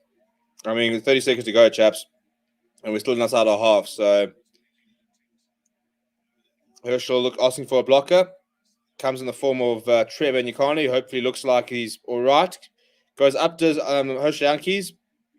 Once again, remember, he's got a lot of traffic to try and negotiate. And that's been brilliantly. That is Sia Khaleesi on that ball so quickly. That's a big penalty. That's a big penalty. And that's what you need from your captain. When the chips are down, not quite sort of happening for you, just to come in and produce a bit of magic there. And it was a nice chase there from a Pimpy. He had a lot of traffic to try and negotiate, to try and get through there. And as soon as he made the tackle, Sia Khaleesi was all over that ball. The penalty comes from holding on. Andre Pollard is called for his kicking tee. We're into extra time. This will be the last play of the game. And if Pollard can slot this, we'll go into half-time with a 3-point deficit, which I'll take that, actually. I mean, Sia Khaleesi, 3 Welsh players, they're trying to get it up, but he manages to get on there. Reece Salmon, you can be as unhappy as you like, chap.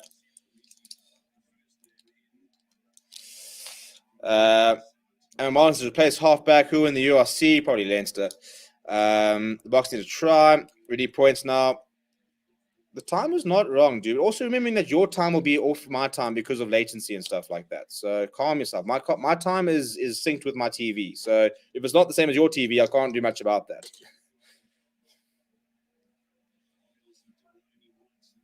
Right, Pollard, this is on to the left here. Unfortunately, this is a kick that every international flyer should be getting over quite easily, and these are the kicks he's struggled with so far this year. That's much better. Started on the right, is curled in at the last minute, and it'll just go in. That's better from Pollard. Right, 12 points to 9 at half time. Everything to play for. Pretty much, I suppose, kind of what we expected, isn't it? It's a very much set piece driven. Well, we haven't seen too many scrums, but quite a few lineouts, a lot of kicking, a lot of sort of tactical. You see Khaleesi walking off, having a long conversation with Paul Williams. 2 yellow cards for either side.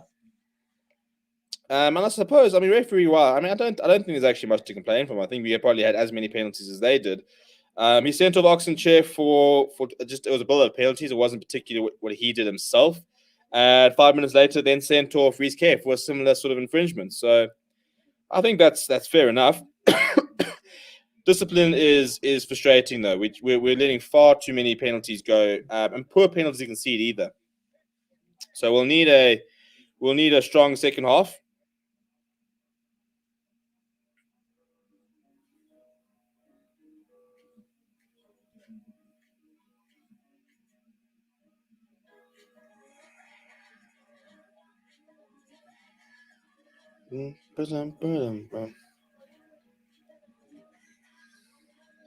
Right, what are we thinking? What is that? What are our thoughts of that half? I don't think it was too bad. I think, obviously not. It was pretty poor. It wasn't brilliant rugby from the Springboks, but with 3 points in it, and I think it's proper Northern Hemisphere rugby, isn't it? It's a lot of kicking, very wet, not too much accuracy at times.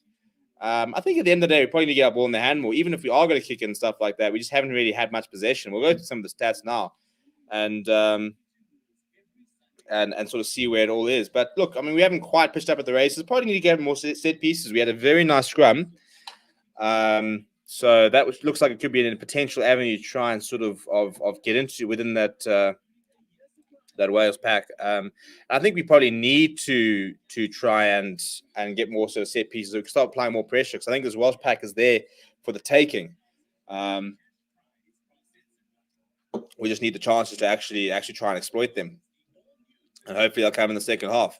If you're looking to watch the game, check out the description. You can sign up for Amazon Prime for a free trial, which is free 30-day trial. And then if you use ExpressVPN, you can connect to a UK server, and then you can watch the entire series for free. So check out the links in the description, or else we've actually got a video explaining exactly how you can watch the game, even if you don't have a DSTV or anything like that.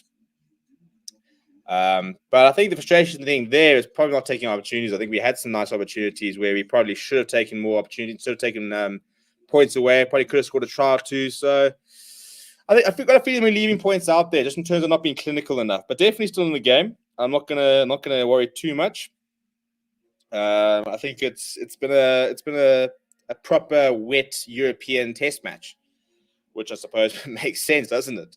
But let's have a look at some of the stats, shall we? Players who I thought played well in that half. David Delendi looks good.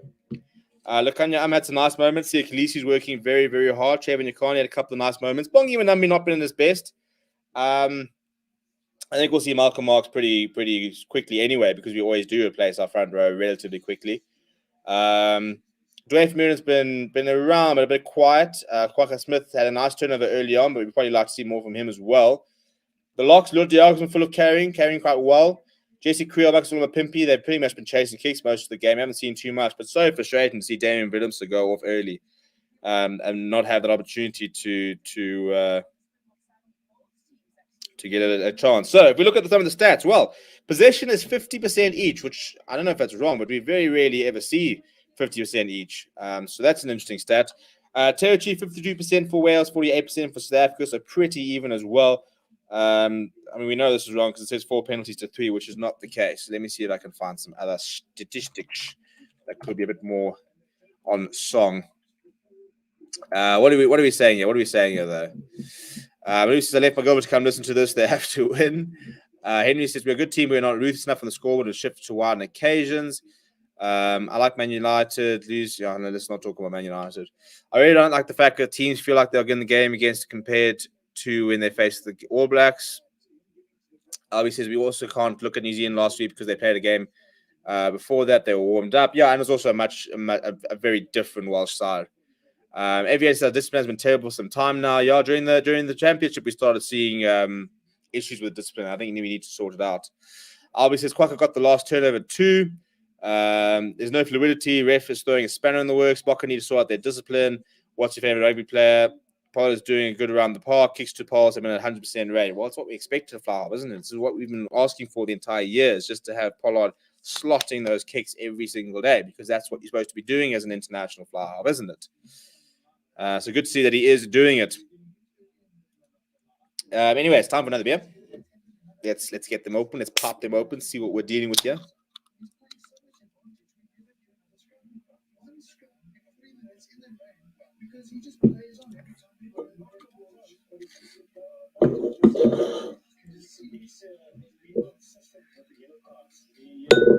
Well, the panel not particularly happy with the referee, saying that he's played too much advantage for the knock-on, which is ironic when he didn't play enough advantage when it came to the bit of attacking penalty. We had a penalty advantage. By the way, this is what's left of my driver.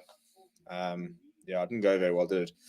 But yeah, I'd like to see more scrums. I think we only had one scrum, didn't we? The entire half in a wet game. It's strange. It's very strange. I think the more scrums we get, the better we'll be, because I think we dominated that first scrum. But I'm trying to find the.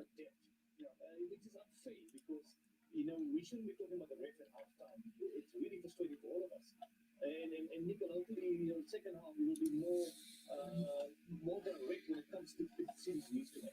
I think your point there about the yellow card is a very fair one. Why am I looking at this at 2020? Oh, that's the Automation Cup. That's why I'm looking at the wrong thing. My bad. What am I looking for here? I just want stats. I just want to see what's cooking.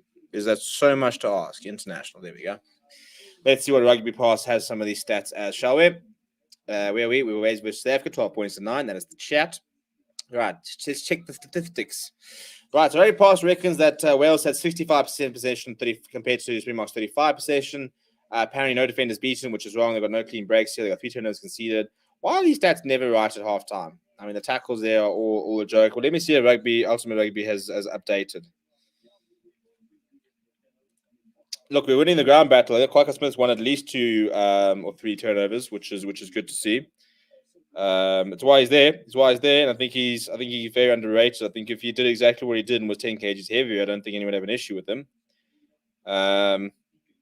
But tackles wise, according to Ultimate Rugby, Springbok have made 91% of their tackles. Wales have made 92% of their tackles. 4 tackles missed by Wales, 6 by South Africa. Goal kicking, both teams are operating at 100% success rate. The South African rucks have been a lot better. Line of success, South Africa has not lost a single line out. Wales have lost the 1.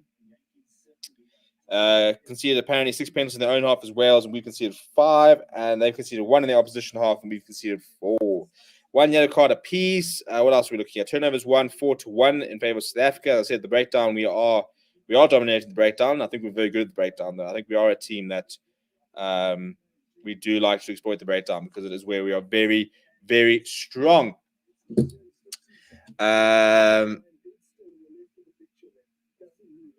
Where we at? Where haven't I talked about?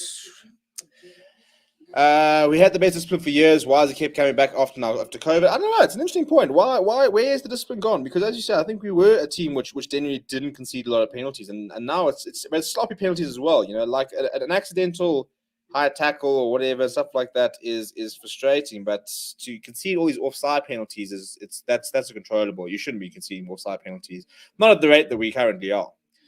Hope Reddock is playing the second half. Yeah, we will see him quite soon. Tronfel Sexton got a sword from the Japanese player after he got 100 caps. That's pretty cool. I want a sword. Paul Williams is always a bad ref. Can we just not talk about the ref? I know the panel's going after it, but I'm so bored of talking about the referees. I mean, I don't even think that. Why? I mean, are we trying to sort of say that the referees this year have just decided not to know how to ref, or is there a bit more of a focus on the referees? But I kind of just get bored of talking about it. I really don't give a shit about the refs. There's 2 yellow cards apiece. Penalties wise, the penalty count's pretty even. Yeah, there was always going to be a couple of 50-50 calls. I'm just bored of talking about referees. It's just so easy. Yeah, the referee doesn't drop balls and stuff like that. Yeah, there'll always be a couple of calls. I just think it's very boring to talk about them. We need to remember the UK commentators are worse than Kiwi ones. You say nothing about too much kicking. Marius Myberg, have you not watched the Springboks? Like, I don't understand that. It's like going to a test match and being like, why are they blocking the ball? Why are they leaving the ball? We know the kicking's going to come. It's European. I mean, let's see how many kicks do we have compared to Wales. Both teams are kicking. It was always going to be a kicking game. Like, if you thought that we were going to go to Cardiff in the pouring rain and suddenly start playing French rugby, you haven't been paying attention. I think, it's just not going to happen, is it? Kicks from hand, 15 from Wales, 18 from South Africa. Chaps, what do we expect here? Come now. Contender says ref has been a bit dodgy when it comes to the Maul business. Day has been put under a lot of pressure. Herschel hasn't kicked, is in the box kicker period. Yeah, it's not one of his better parts of the game, which makes it difficult to fit into the box, unfortunately. He is someone who, as Rusty says, likes to play off the cuff, which is actually why they went with Grant Williams, because they want someone who's a bit more sort of instinctive. But the problem is, in conditions like this, you can't really be instinctive. You kind of have to be a bit more structured, which doesn't play to his strengths. Not his best game, I don't think, for Herschel, but I think, as I said, it is a condition which wouldn't suit the way he plays. So I reckon we'll probably see Ranach in about 50 minutes, if I had to guess. Who do you think will win? Back to South Africa, back to my boys. Timothy, I'm unfollowing. Okay, well, moment of silence for Timothy Martin. What did you have a comment earlier that you didn't like to reply to, or what's the chat? Oh, because you can't watch the game on YouTube, which is illegal. So then, sorry, dude, my bad for not writing the laws. What a cut game. Okay. Maria says, but his job as number 9 in the setup. Pollard is the richest player. He is. Our defense won't brag. Our defense is looking pretty solid. It always doesn't, isn't it? But yeah, Puranagon says, Kelvin, how would you describe the match for people who are not watching? Messy, I suppose. A little messy. It's wet conditions. It's kind of exactly what we thought. I think we could have probably been a bit more clinical with our mauls. I thought they've nullified our maul quite well. Whether it's completely legal, you can always kind of debate that. But generally, I think that they've defended the maul quite well. They haven't really had any mauls which sort of kept going, so they've actually used them more quite quickly. They're trying to play a little bit more off the shoulder of Dan Bigger and even Williams. So we're seeing a lot of little pops, like right sort of there where they're trying to hit at speed.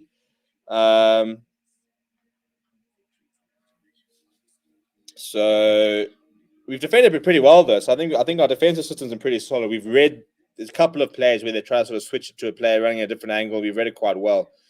So happy with that. I think for us, it's just a case of we actually probably want to make it tighter, to be honest. As much as people won't like it, in many ways, we want scrums, we want lineouts, we want the set pieces, because our set pieces are where we flourish. You might not like a more try, but if we can score more tries, then let's do it. You might not like a big kicking game, putting under pressure, but if we get the knock-ons, then we get to scrum. And scrum is our best part. So if that's what we have to do, that's what we have to do. At the end of the day, we've got to stick to what we're good at. And I'm getting quite bored of this whole stop the kicking and we hate the way we play, because maybe it's not your favorite cup of tea. Would I like to see us play amazingly like open rugby? Yeah, probably, but we can't argue the results, can we? With the World Cup, with everything that we win and stuff like that, we're still a very good test side because we stick to our strengths. And you're just building yourself a disappointment if you sit down to watch a match expecting us to play a different brand of rugby than what we're going to play. So you can't be upset when you ask a fish to climb a tree and it can't. And it's just sort of have that attitude coming into games.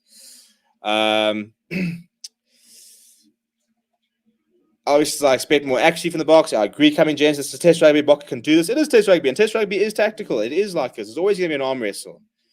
Did you watch the Champions match? I actually missed it. It was my brother's wedding last night, so that's why I've been nowhere for the last day or two. I've actually got a family bride going on outside, so I've actually left the family bride to come and sit with you guys and go through this. But yeah, here we go. Everybody's back on. It looks like Reece Kerr is off. Well, I suppose he's got a yellow card, but Oxen Chair is back on. Contender says if we had Galactic Kalanta, it would be a different game. Stephen, please, you sound depressed. Come on, we can just need patience. I agree. I don't care who kicks more than us or them. My opinion is we kick too much. I think, as I said, I think anyone is kicking 15, 18 times in these conditions. Maybe 11 for Pimpy, 14 Galant if he was in the squad. Vassie 15 Creel, the Creel at OG is fullback. But says people need to respect the style of rugby, or else it's just the same thing. Maybe that's too old school. Well, as I said, if as long as you were complaining about the kicking game when you won the World Cup, then we're good. Right, there we go. Play back underway. Jesse Creel is motoring after Aaron Wainwright as Apollo gets things back underway. Box now playing left to right. We've got a 3-point deficit. We've got 15 on 14 for a couple of minutes. Can we make it count? No, we can't, because the first thing Oxen Chair has done is find himself offside and concede a penalty. That's not the way to start a half, people.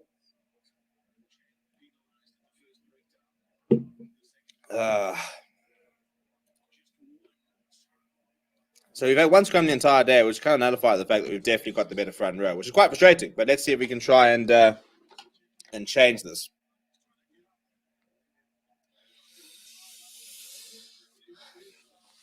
Lewis says go blocker. Albie says Oxford penalty machine today. Yeah, it's just not having a good time, is it? I don't think it'll be on for very long. I think we'll see Stephen Kitsop before the 50-minute mark.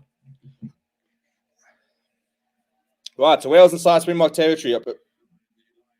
They go to Adam Beardley, and when it's thought about going to Tompkins, but goes to Bigger, who lists at very high.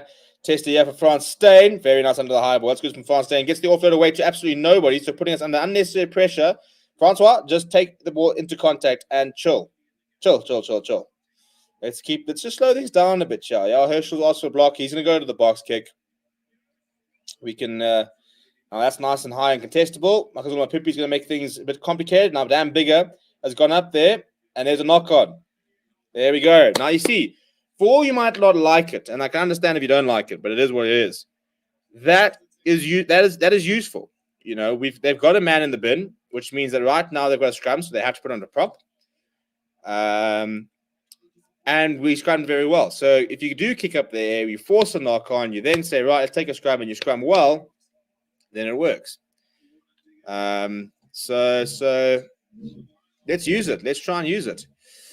I don't care how we win as long as you win. Kick or not, says Musabas. Let's wound a whale today. You're slipping a line there, mate. Yeah, look, good old number 17. One scrum so far only. White France was staying on because Damian Willems got injured in about the 10th minute. Frustrating for him. They're definitely using the Lions tats against us. Are you Brian? Well, I'm not. They are. I think it's Steak up there, which I'm very excited for afterwards. But anyway, Wyn Jones is on the park. They've had to sacrifice. I think it's Jenkins has gone off. Yeah, and Jenkins has gone off. So Wyn Jones is on.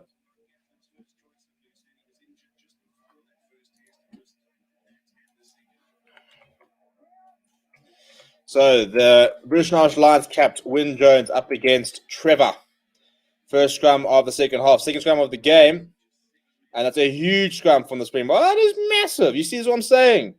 Penalty advantage. And they pick up and go to Herschel. And he gets dragged out, unfortunately, as Quagga Smith. But there we go. We go back to the penalty. Now, there we go. That is what I'm saying at halftime. If you're going to use the kicking game, use it effectively. So from the kickoff, well, when we got pinned back, nice box kick from Hershey Yankees, very contestable. Michael Zulumapimpi puts the pressure on. They force a knock-on. We go to the scrum. Massive scrum from Trevor and Oxenshire. There's the penalty, and now Andre Paul is kicking us into the 22 of Wales. That's what we're talking about. So that's how you use the kicking game. So you might not like the fact that was an up and under, but we are about to have a line out inside the 22. If you keep ball in hand there, are we necessarily there? Maybe not, maybe, but maybe not. And that's how we use the kicking game effectively. When you use it like this, to go set piece from set piece. It's test match rugby at the end of the day. You only play about 12 tests the entire year, and you don't want to be losing these ones. So there we go. We got Luat Diaga. So play there for Mongi Vanambi. Right, now let me get a rolling more going. It's taken a while before we started pushing. Now we started going. And it's all collapsed a little bit. I'm not quite sure what the story is there. If it was all legal, a lot of people everywhere. The ball's popped out to Oxenchair at the back. I'm not quite sure how he got it. But it is available for Hershey Yankees on the 22. Now it goes to Trevor Nyakani. That's a nice solid carry by him getting up to the 22. Slow ball here from Hershey Yankees, trying to pull it through the legs of a couple of players. Goes back to Andre Pollard. Pollard puts it up in the air. It's going to land just ahead of the 22. And Josh Adams takes it quite well. I mean, nobody even competed for it, so that's a bit frustrating. I see there, you can argue you shouldn't be kicking, but I don't think it was a particularly good kick, and definitely wasn't particularly well challenged. So Wales are one possession back on the 22. That's a really nice tackle on Wainwright. Washington going for the ball. They're trying to just lodge it. And Thomas Williams now goes to the box kick. He doesn't have to say 22, so it's in the middle of the park. Goes straight to Farnstein. He wants to build a bit of steam. And he runs over Dan Bigger, who does bring him down. Springboks up to the 22 now. Hershey Yankees immediately goes to the left boot. Jesse Creels is there. Oh, and it gets knocked forward by Springboks. And they're not forward by Wales. So we'll go back for a scrum for Wales. Which might not be the worst result, actually. Let's have a scrum. Let's have a scrum. What's your favorite sport brand? I don't really have a favorite sport brand. They keep the stadium open on purpose because the Wales like to play in the wet. Yeah, well, why wouldn't you? Wouldn't you? I mean, it's a home game, so you might as well use anything you can for a home game. Right, Wales are back to a full contingent, by the way. They are back to 15.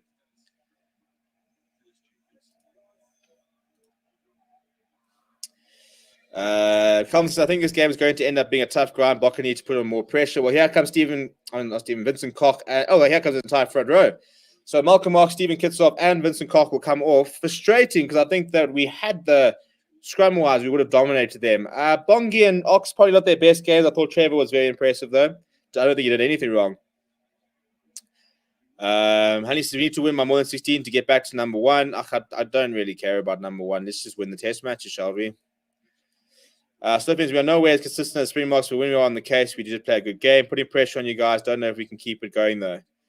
Okay, so that's somebody that's coming from a Wash supporter. There we go. Gavin says, just kick it back to Adams. Why? Calvin Bokker says, Musa Boss, we aren't getting any points, so the vote of ideas is quite sad. Our power is off load. Yeah, I think a lot of people are affected by load shedding. So apologies if you are. At least you can come and hang out here. But first things first, let me fix my clock. We will have a scrum for the new front row. We were nice and fresh, and look, it's a new loose set for Wales because Wyn Jones has literally just walked onto the park. He's already been scrummed into submission once, so we need to pick up where they left off.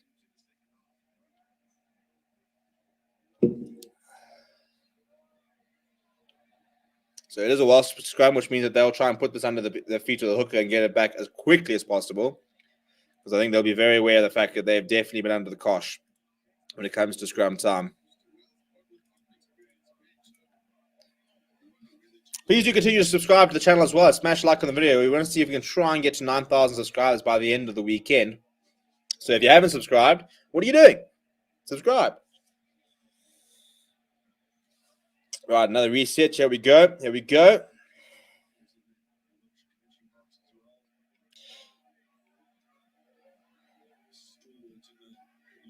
That's a decent hit from the Springboks. You see, they're pretty much putting him under the flipping 8-man head. It is a decent shove there from the Springboks, but they do use it as Williams, who goes to Bigger, who kicks it pretty much down the throat of Franstein. He's got plenty of time. Steps away from one. Sees a bit of space. Oh, go Franstein. Go, boy. Oh, he's still going as Franstein. That's a fantastic carry by him. He's inside the Wales half now. He goes to Pollard, who stabs the ball ahead for the Kanya. Inside ball. He chips it overhead. It's almost the World Cup all over again. He said he gathered himself. The Kanya up to the 5-meter. Hershey Yankees, his quick ball here. It does come. It goes towards Malcolm Box. Good pick up off the ground. Goes to Vincent Koch, who gets away from one. He's eventually brought down. Springboks up into the Wales 22. Going towards the blind side now. Hershey Yankees goes to Pollard. Pollard thinks about him going. Well, goes himself in the end. Quick ball now for Hershey Yankees. It goes to Damien Delendi. Puts his head down. Brought down by Jonathan Davies. Now working their way back towards the right. Lut Yaga. A little bit stagnant. Almost stopped before going into contact. Good momentum here. Now Dwayne from Muren. Almost getting up to the 5-meter. Much better continuity here from the box. Hershey Yankees. There's space out wide if you want to use it. But Pollard goes himself. He's a little bit isolated. Now Vincent Koch puts his head down. Manages to sort of spin in the tackle and make a few meters. So the box are literally within 3 meters. Composure needed now. Now Malcolm Marks. Composure needed. We're going to keep it nice and tight. This time goes to Kwaka. Steps to the right. It's available once again. Going through the phases. The 12th phase for the Springboks. Now it goes to Stephen Kitsoff. His first carry of the day. A little bit lateral. Quick ball from Herschel Yankees. Pollard, that's a horrible pass to France Steyn. It's fantastic hands by the fullback. Pollard almost selling him down the river there, but lost a few meters. Needs somebody to get over the advantage line. Hopefully it will be Damon Delindi. He's smashed in the tackle. It's a very solid tackle. It's actually been ripped in the tackle by Ellis Jenkins. And South Africa all the way pinned back. Jesse Creel is back and backpedaling, and he's left the ball in behind. Now Jesse Creel's trying to get away from McNicky. He does get away from one. Needs to get away from another. He's been brought out. He's been out of nowhere, actually. Oh, my goodness. Jesse Creel, you have absolutely butchered that. Absolutely butchered that. So after all that, ripped in the tackle from Damien Delindi, far too upright in the tackle, put his head down. And then Jesse Creel, who had options around, decided to go himself. And he eventually ended up running into about 14 Welsh players who say, thank you very much. Welcome to the flippin' hot zone. We're all over you. They win a penalty. That's very, very frustrating. All came from Farrell Steyn, keeping ball in hand, going himself. Lovely little sort of chip and chase there from Lakanya, who chipped and then gathered his own kick. And all of a sudden, eventually he's ripped in the tackle. Deep kick. Jesse Creel completely isolated. So you see, David Delindi far too upright and just ripped in the tackle there by Jenkins. It was a fantastic run by France Steyn, who everyone's expecting to kick. Then goes himself, gets away from one. Pollard, little chip. The kick through bounces nicely for Lakanya Amu. Then chips over the top. He regathers himself, comes within 5 meters. It was a really good attacking opportunity.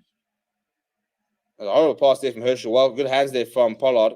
Couple of good hands, but Jesse Creel just running away from a support. It's frustrating. It's frustrating. Where are we at? Slow finger. Welsh people out to comment, of course. Don't drop the ball. Patience. Patience was the issue. Great defense. But it was good defense, but just frustrating. And all of a sudden, they're going to be trying to kick 6 points ahead. Albie says that is some poor attack. We need to pick and drive from the forwards. Running off 9 is not working. Bring on Faf. Well, he's injured, so that's not an option. And Dan Biggar does what Dan Biggar does best, and Wales go up to 15 points to 9. A 6-point game. It almost was flipping carbon copy of that try, wasn't it? Morris says, no, man, you say we can't complain about the kicking, we can't complain about the ref. You obviously need to learn more about the SA Rugby supporter. Okay, well, we didn't kick there and we didn't score a try. So if you want to try and find a negative in absolutely everything you want to watch, feel free. I think it's a bit of a miserable way to consume rugby. Anyway, Wainwright from the kickoff there. 6 points now. So just accuracy, I think, is the issue. Accuracy here. We've had our chances. Probably better chances as well, actually. Reece K is back on, by the way, which means that Wyn Jones is back on the bench. We'll only see him later.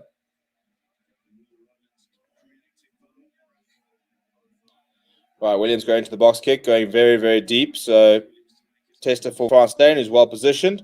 France Steyn's going to go himself, looking full of running. So, France Steyn gets away from Wainwright, is eventually brought down by Rowlands. Herschel Yankees goes to the boot quite quickly. And that's far too deep and goes straight down the throat of it's actually Liam Williams. Not William, Thomas Williams. I think we might see Kobus Rena quite quickly. I think Herschel's box kicking is letting him down a little bit, yeah.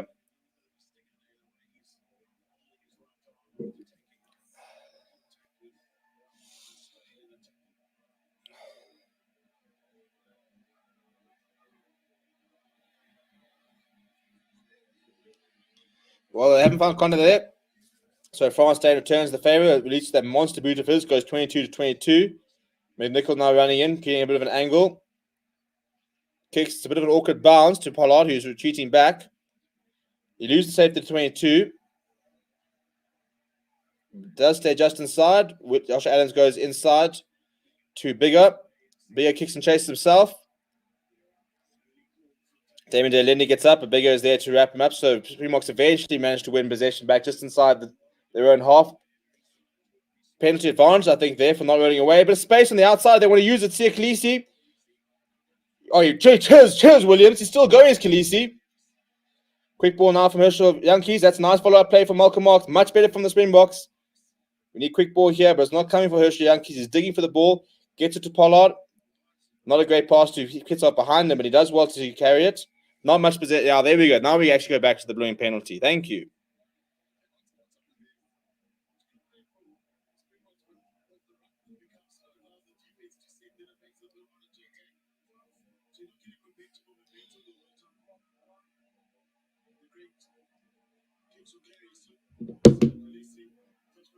Yeah, it was not. I mean, we had so much space on the south there, but as soon as that slow ruck came, it allowed the Wales to reset.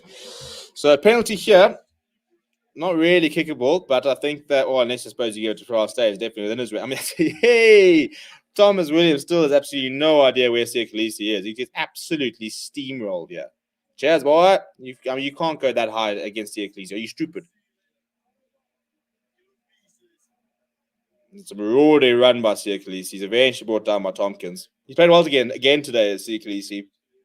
But there we go. Cobus Randolph is on first for Yankees. Not a particularly good showing from the young scrum off. But there we go. See, the kicking tee is on for France Dane. He reckons he could slot it from here. He's in his own half. So it would need a big kick, but we know it's France Dane. So we've got a pretty big boot in there. I mean, it says Herschel doesn't fit into our system. Also says too many forwards standing in the back line. Bring Cheslin. Cheslin's not even available for the entire tour. So go Boxers, Gloria. We need tries, man. Kicks won't work. Well, I mean, they're ahead because of kicks. So I mean, kicks would work. Mario says, "Hannah, I love your show, but let's just be upset now." I'll be upset at the end of the game. Let's get there first. Or he's got the distance. He's absolutely pelted that. Yep, that's straight through the middle. That's the benefit of having France Dane on the team. 3 points there from Stafka. He's absolutely nailed that, by the way. He's played well today, France Dane. He's played well.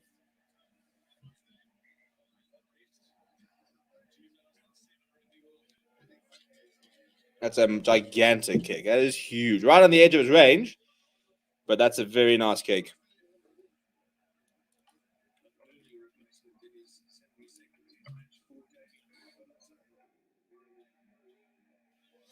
Well, they got on the middle there for they do Wales, but this time Springboks a little bit more aware to the threat to manage to hold on to it. They go to Vincent Koch. Cobus Randolph now. So Wainwright is off. Davies is on instead. Now we're going to see the first block kick from Cobus Randolph. Let's see if he can be a bit more accurate. It's pretty deep. It won't be competitive. Josh Adams is smashed on the tackle as he comes down. Sorry, it's actually down bigger by Malcolm Marks. But Wales with possession back towards the halfway line. Adam Beer carries. Oh, that's a horrendous area. And Basham has just lost that forward. 2 knock-ons there. First, Tam Basham looked up and is knocked that on very, very poorly, actually. It's horrendous. He just looks up, takes his eye off the ball as it's... And then Malcolm Marks, unfortunately, might knock it on. Otherwise, Cobus Randolph kicked it ahead. And we know that Cobus Randolph has got some pace to burn. So a scrum here. That's a big mistake there from Basham. And this is a nice position to try and get a penalty. First of all, it's within range of France State if he wants to have a kick a goal, if he can win a penalty off the scrum. Second of all, it would be a nice position to get a penalty if he wanted to kick towards the touch. So a nice big scrum needed here.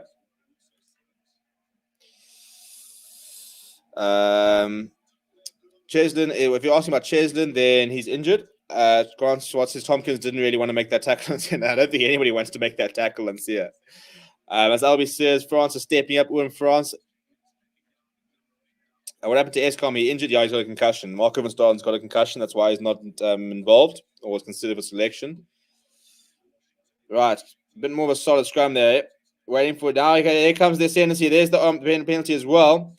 Right, Cobus Randolph goes to Damon Delindi, who spills it forward. Well, the penalty they wanted. So every single scrum we've had has been a penalty, by the way. So if we do continue to kick, you can understand why.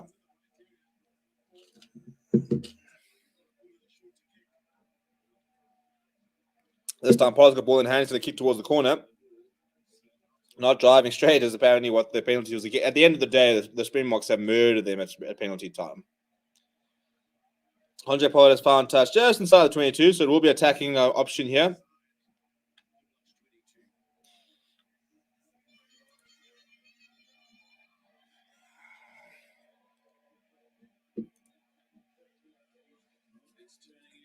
Right, in about 10 minutes' time, we're going to be dropping the link for the player rating show, and we're going to go through that afterwards. We'll be live immediately for that.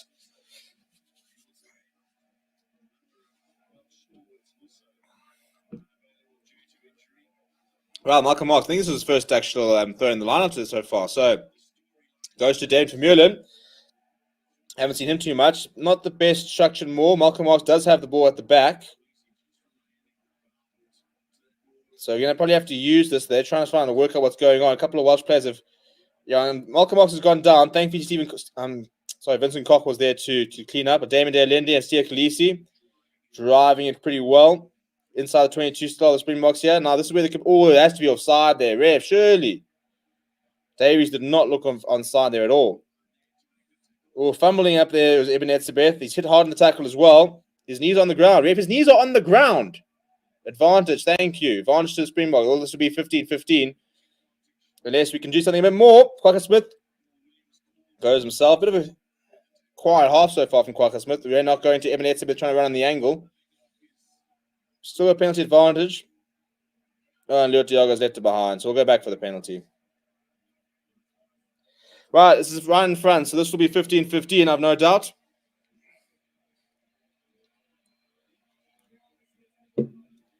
Honey says, why do you think we struggle so much against Wales? Well, first of all, I think they're pretty similar to us. So, so we kind of cancel each other out. I also think that what more do Wales have to do before people start taking them more seriously? I mean, they've won, it was like 3 of the last 4 Six Nations, something like that. They are currently Six Nations holders. So the Welsh are a very, very good side.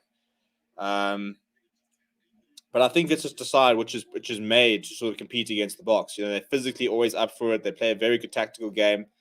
So this is on a knife edge, isn't it? It was 60 minutes in. If and when Pollard does slot this, because he has to, we will be tired after 60 minutes. Francois Dumont says, how can I watch without DSTV or pay?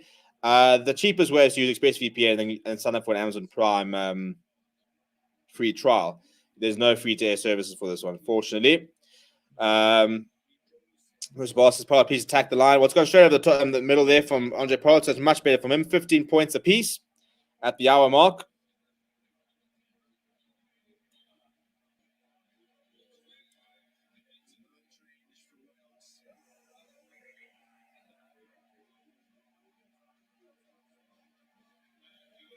Right, a couple of subs coming on as well.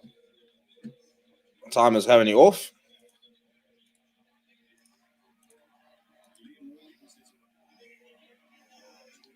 So Liam Williams is on. It's a nice player to be able to bring on. They go pretty right to the touchline there, and that's not well dealt with by Jesse Creel at all, who has dropped that ball down and conceded a line against Wales. So that's a bit of a variation from the kickoff, and Jesse Creel caught very much unawares, and he's just dropped the ball straight between his legs and has rolled out. So that's a horrible result for the Springboks. And all of a sudden, they've gifted Wales an attacking line-out just ahead of the 22. That's just so frustrating. You can't do that. You can't score points and then concede like an opportunity like this. You've got to be able to take the kickoff. It's the biggest. It's such a momentum killer. You score some points. You're back in it. You're saying, cool, we've leveled the scores.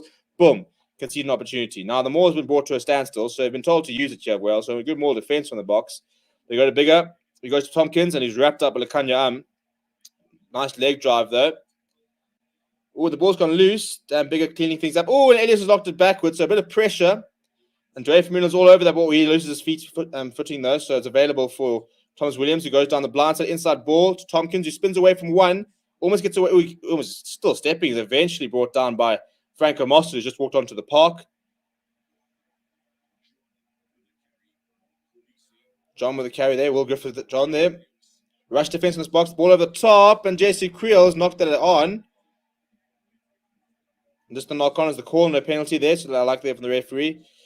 Scrum advantage so far for Well. That's a big tackle on Basham from Franco Mostert and Dwayne Vermeulen. Now Bigger cross kick there, or kick pass really, to Luis Zammit, who then puts the ball to the boot. It's being covered by Frans Steyn, who's trying to stay inside and runs out. So we can see it a line out inside of 22. Wales all of a sudden all much on the front foot. And Dan Bigger decided to sort of turn things up a little bit in the second half. It was a good maul defense initially. A couple of trials opportunities over here. We've got Liam Williams staying directly behind the maul as well.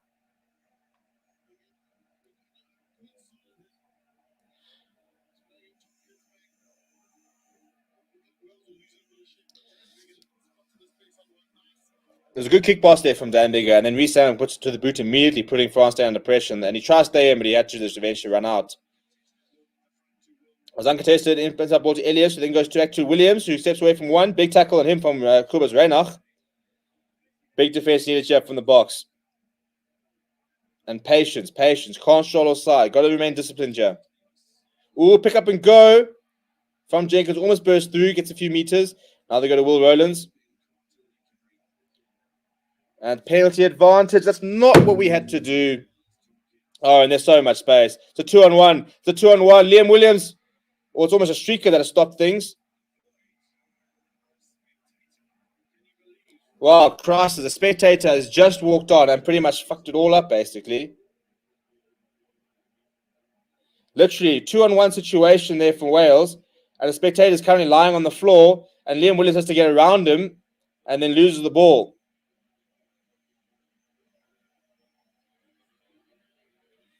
So as the spectator currently gets dragged off the field. I mean, what an absolute asshole. And you can see Liam Williams having to get around the spectator who's jumped onto the field.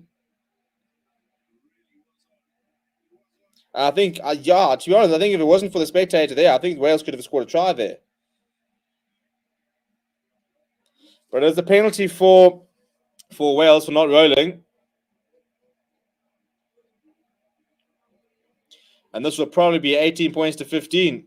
Although, to be honest, I think it could have been a lot worse than that. So maybe the penalty is not the worst thing.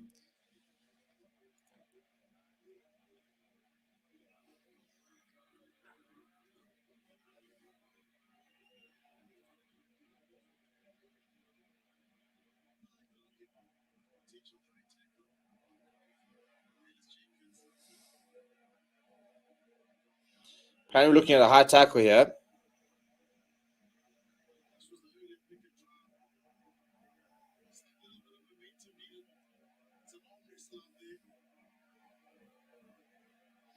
Right, Bigger steps up and straight through the middle again as Wales take the lead once again. And this is probably the biggest problem with the Springboks is we've been chasing the game throughout the entire game. I'm going to drop the link for the player ratings.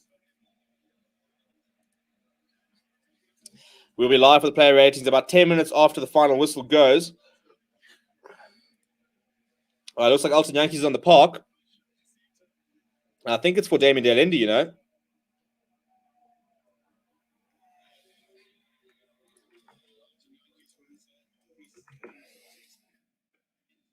Right, there's the link for the player rating. No, it's actually for Pollard. It's a straight swap there. So Alton Yankees will close off the game. Last 50 minutes for the box. His first contribution goes wide. And he's kicked it just in touch. You can point all you want, Liam Williams. You can point all you want. Wales have buckled there. And Alton Yankees put this right up against the touchline. Wales have decided to let it go. Liam Williams is adamant. Oh, no, it's so clearly inside. Nah, perfect. That's perfect. Well, there we go. So Alton Yankees' first contribution, he puts it right up against the touchline. Liam Williams decides to let it bounce. It does bounce, and all of a sudden, it's defensive line for Wales. It was close. Liam Williams you can understand why he thought it was all the way out, but definitely had a bit of contention there. A bit of a messy line there for Wales. It is available. So important to try and put it under pressure, force a poor kick, and see if we can try to get a tacky line out of this.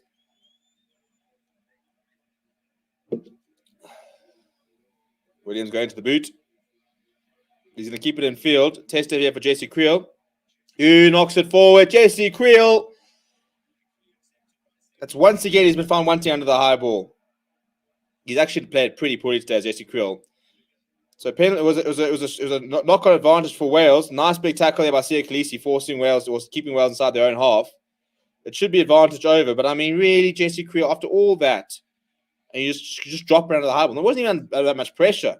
The ball goes up now, falls the way of Wales, and lost forward once again. So the penalty, knock-on advantage. Oh, chip over the top. Kubas Reinach is retreating. He's got Reece Allen for company, so he gets away from one though. Kubas Reinach straight through the middle. On the left.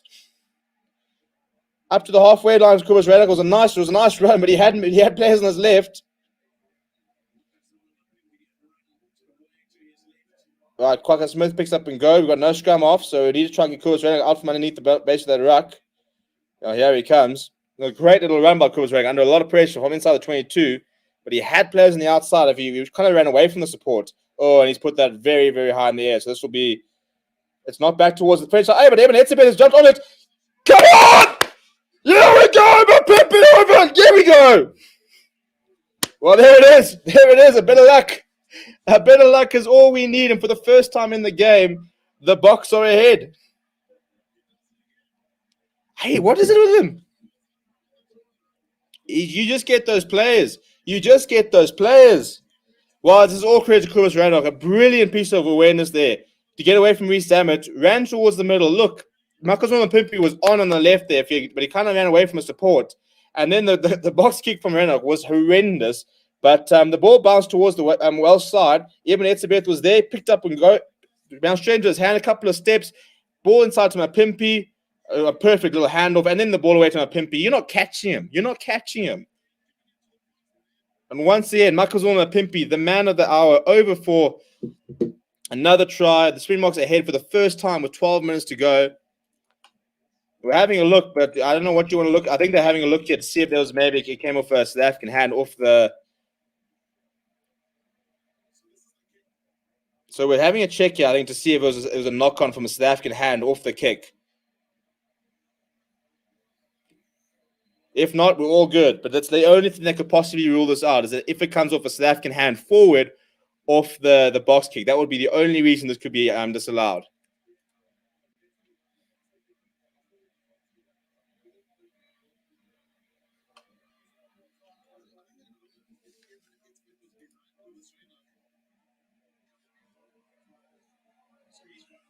Yeah, I said the only thing that could rule this trial out is if there's a Springbok hand as it goes up here. It clearly comes off two Welsh players. Evan Etzebeth is not in offside position at all. Hand off where cheers Tompkins. Inside ball to Pimpy. This has to stand. Surely this stands.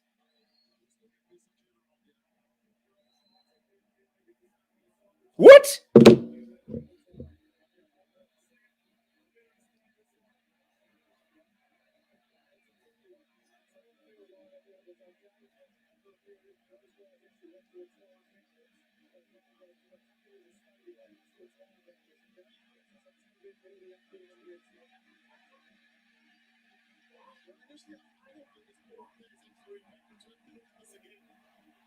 It's been disallowed.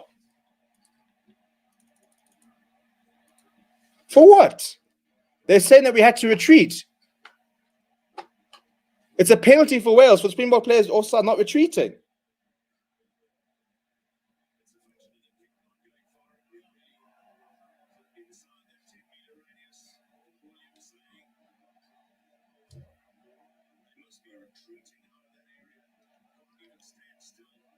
So the penalty apparently is for not retreating from the kick, which went pretty much directly up.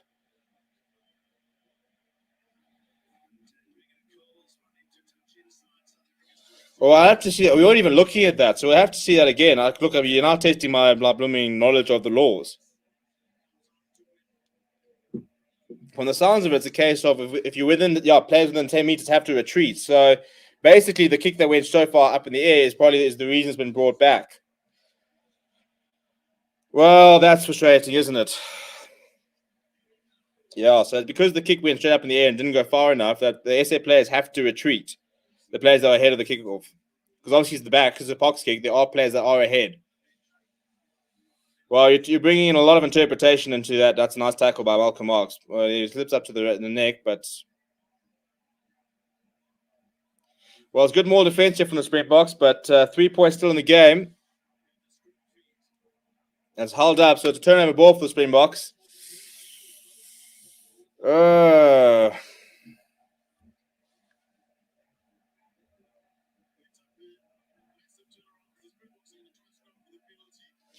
Well, chaps, this is going to be one of those games, isn't it?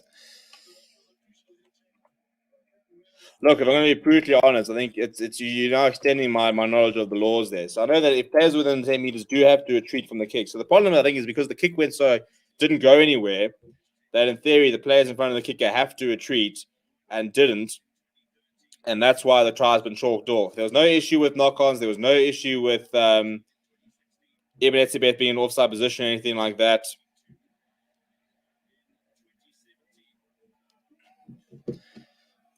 Well, we'll hear more about that after the game.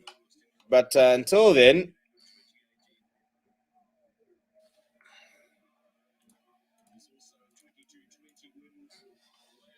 that's a huge scrum, massive scrum. Well, there's the penalty.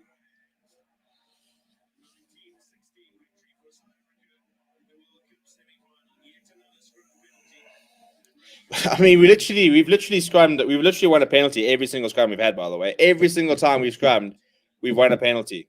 That's how dominant we have been at scrum time. So now that we've got a penalty, Francois Steyn is going to kick this as deep as he can into Welsh territory. The first thing is he needs to find touch. Let's not get too greedy. Find touch. He will find touch. It's a decent, just inside the Welsh half. But the scrums have been unreal.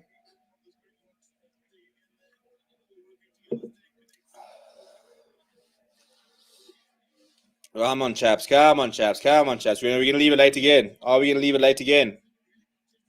Well, Jasper Wiese's on the park, which actually worries me. Siya Khaleesi's gone off. I thought he was pretty good, by the way. I don't think you can... Pretty faultless performance there from the captain. He's just become so consistent at the moment, isn't he? Just dropping 10 out of 10s every blooming weekend. Right, Ibn Etzebeth up there for the line up there. Initially driven back there from Wales. Box on the halfway line on the left-hand side.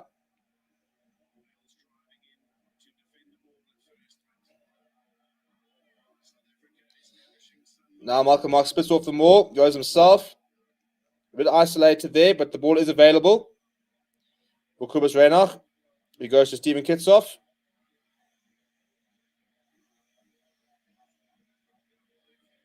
He wants the blocker. Kobus Reinach. He's going to go to the boot. Roberts is on, the South African-born hooker for Wales. Is that a little bit too far from me? No, it's pretty well weighted by Reinach. And that's brilliantly won back by Mapimpi. So he wins possession back on the 22. And Josh Adams, penalty advantage for the Springboks as well. Right on the 22. Now come, chaps. Let's try and use this. Let's not go back to penalties. Let's actually use this for once. Goes to Alton Yankees. Alton Yankees goes inside to Damien De Alendi. And uses the ball forward. We'll go back for the penalty. Well, come, chaps. This is the time. This is the time. We've been so close. The Welsh defense has been very, very good. Both defenses have been good. I mean, we haven't conceded a try for good reason. But a very nice box kick from Kobus Reinach. Weighted perfectly. Very well contested by Mapimpi in the air. And then it's Josh Adams who's not allowed to play the ball and just plays it anyway. But this is the chance. This is it, chaps. With less than 8 minutes to go on the clock. Kick to the corner. Time off here. So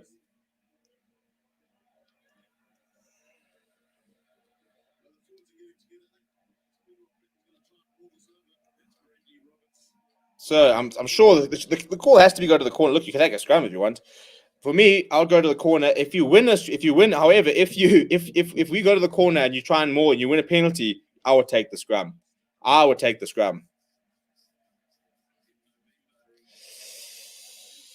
Right.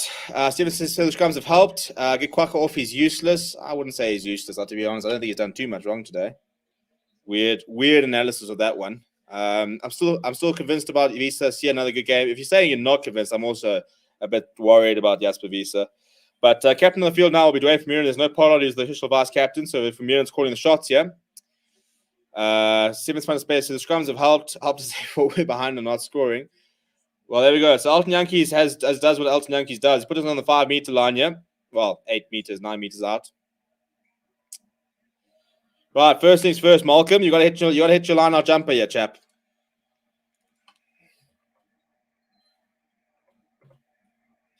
Well, there we go. Dwayne Vermeulen has taken it. Now we've got about 10 meters to go to try and get to that try line.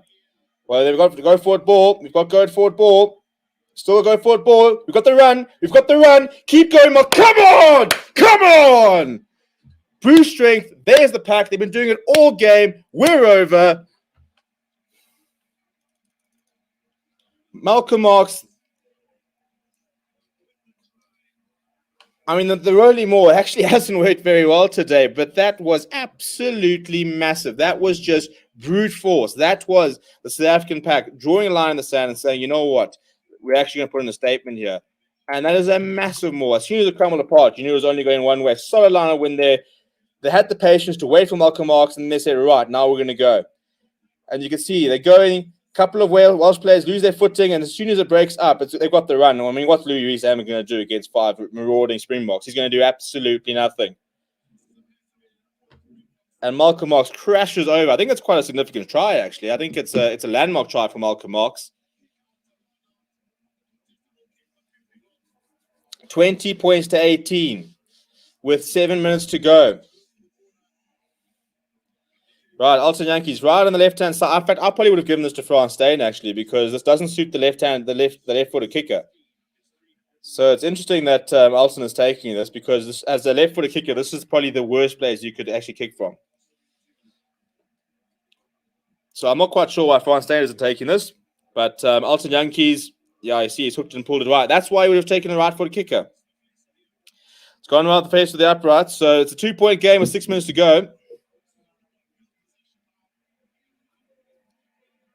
It's a weird call to have the left-footed kicker take that. It's so favored to the right footer. You start on the right-hand side, right post, and you try and curl it in. Right, 2-point game. 2-point game.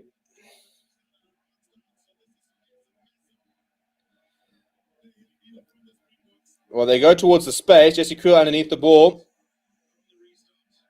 Jesse Kriel. No, he's lost his footing there. He can't compete there. Ball's available to Kubus Radar. Now it comes to defend. We've got 6 minutes to defend here, chaps.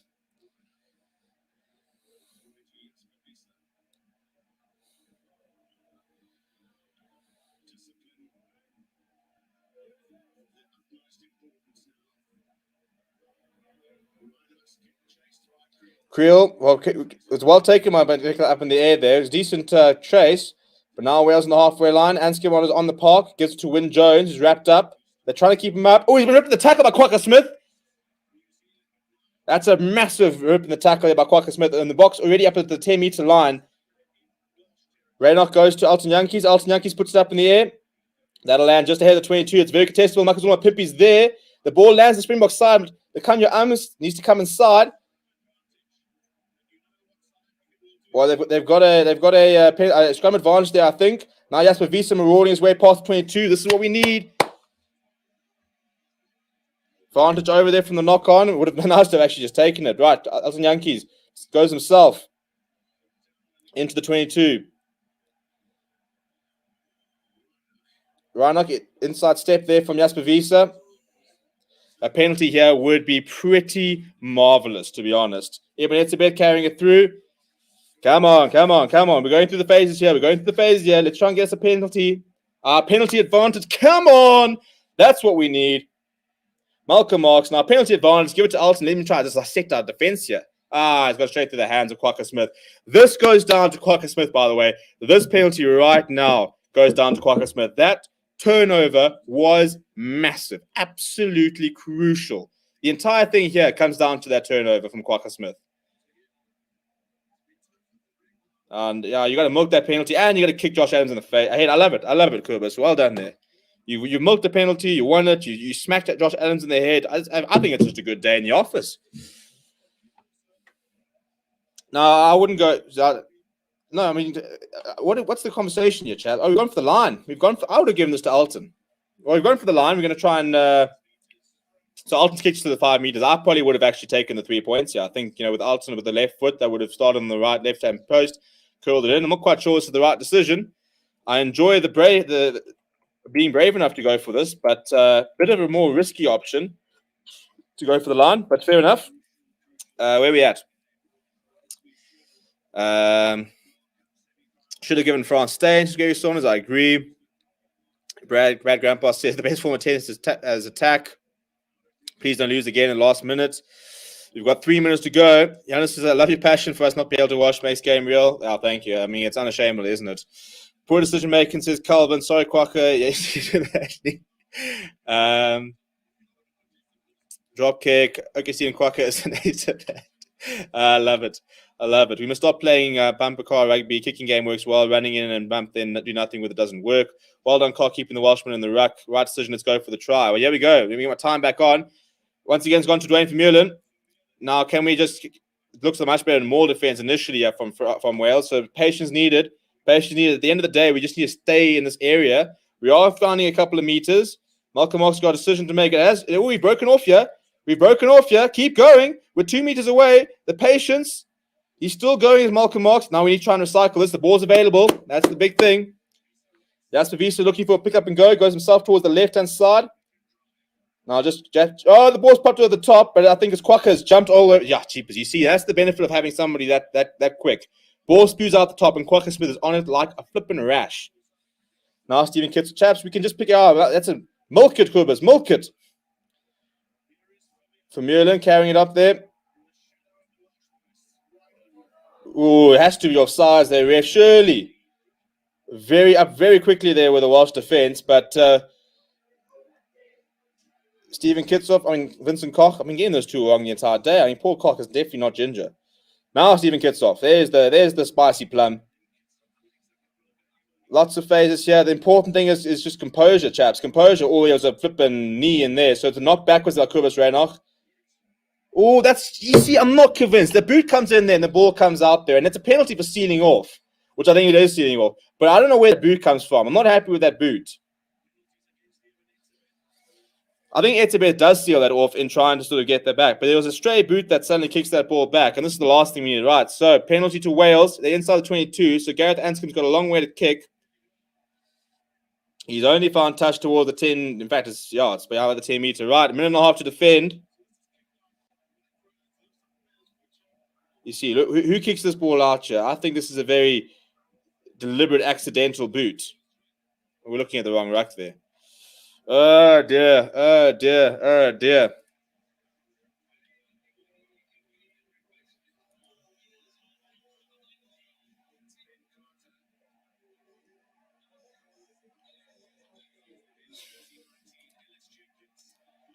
Well, S. Jacobs has just gone off. Carter's on.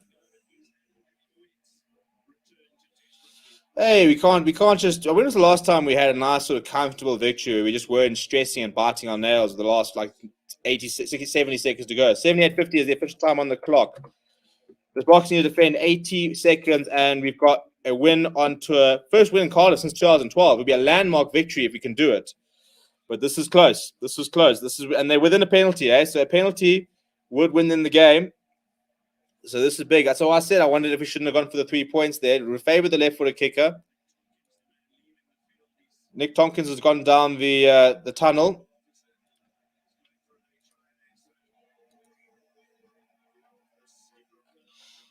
So Davis is back on the park.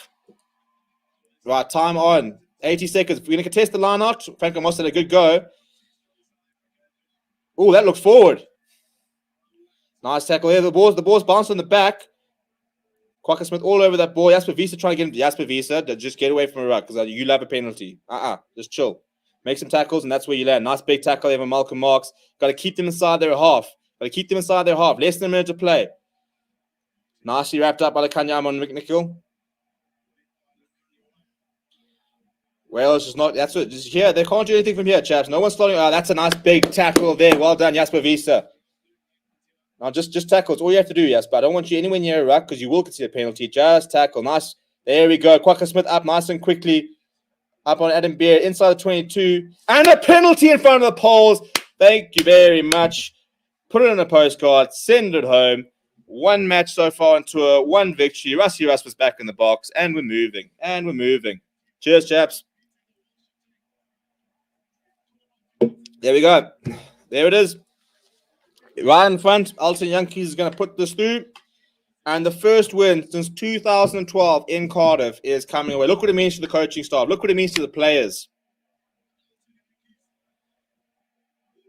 Hey, Alton's enjoying these ones. Hey, he just comes on and says, right, chaps, you want me to just slot a penalty to guarantee the victory? Yeah, I'll do it. Yeah, France State player of the match. I think that's a fair assumption. I thought a couple of very big performances there on the day. We're going to rate all the players. So the plan is, let me tell you what the plan of action is. It's 9:25. We have got until 10:02. So I'm going to quickly go through that. We're going to put up a little bit of a review after this. And then we are going to go live for the player ratings show. Basically, we're going to go through the entire 23, give everybody a rating between 1 and 10. After that, as Alton Yankees puts that through and wins us the match, we will then be going live for Wales, Scotland, France versus Argentina. So come and hang out with us. But I'll see you guys the player ratings in literally about 6 minutes. So don't go away. Smash like on the video on the way out. And I'll see you guys in just a bit. Final score in Cardiff, 23 points to 18. The Boks win their first game here at the Millennium Stadium since 2012. What a brilliant performance. Well, not textbook, messy, a little bit up and nervy at times, but we got the job done at the end of the day. I'll see you guys at the player ratings very shortly.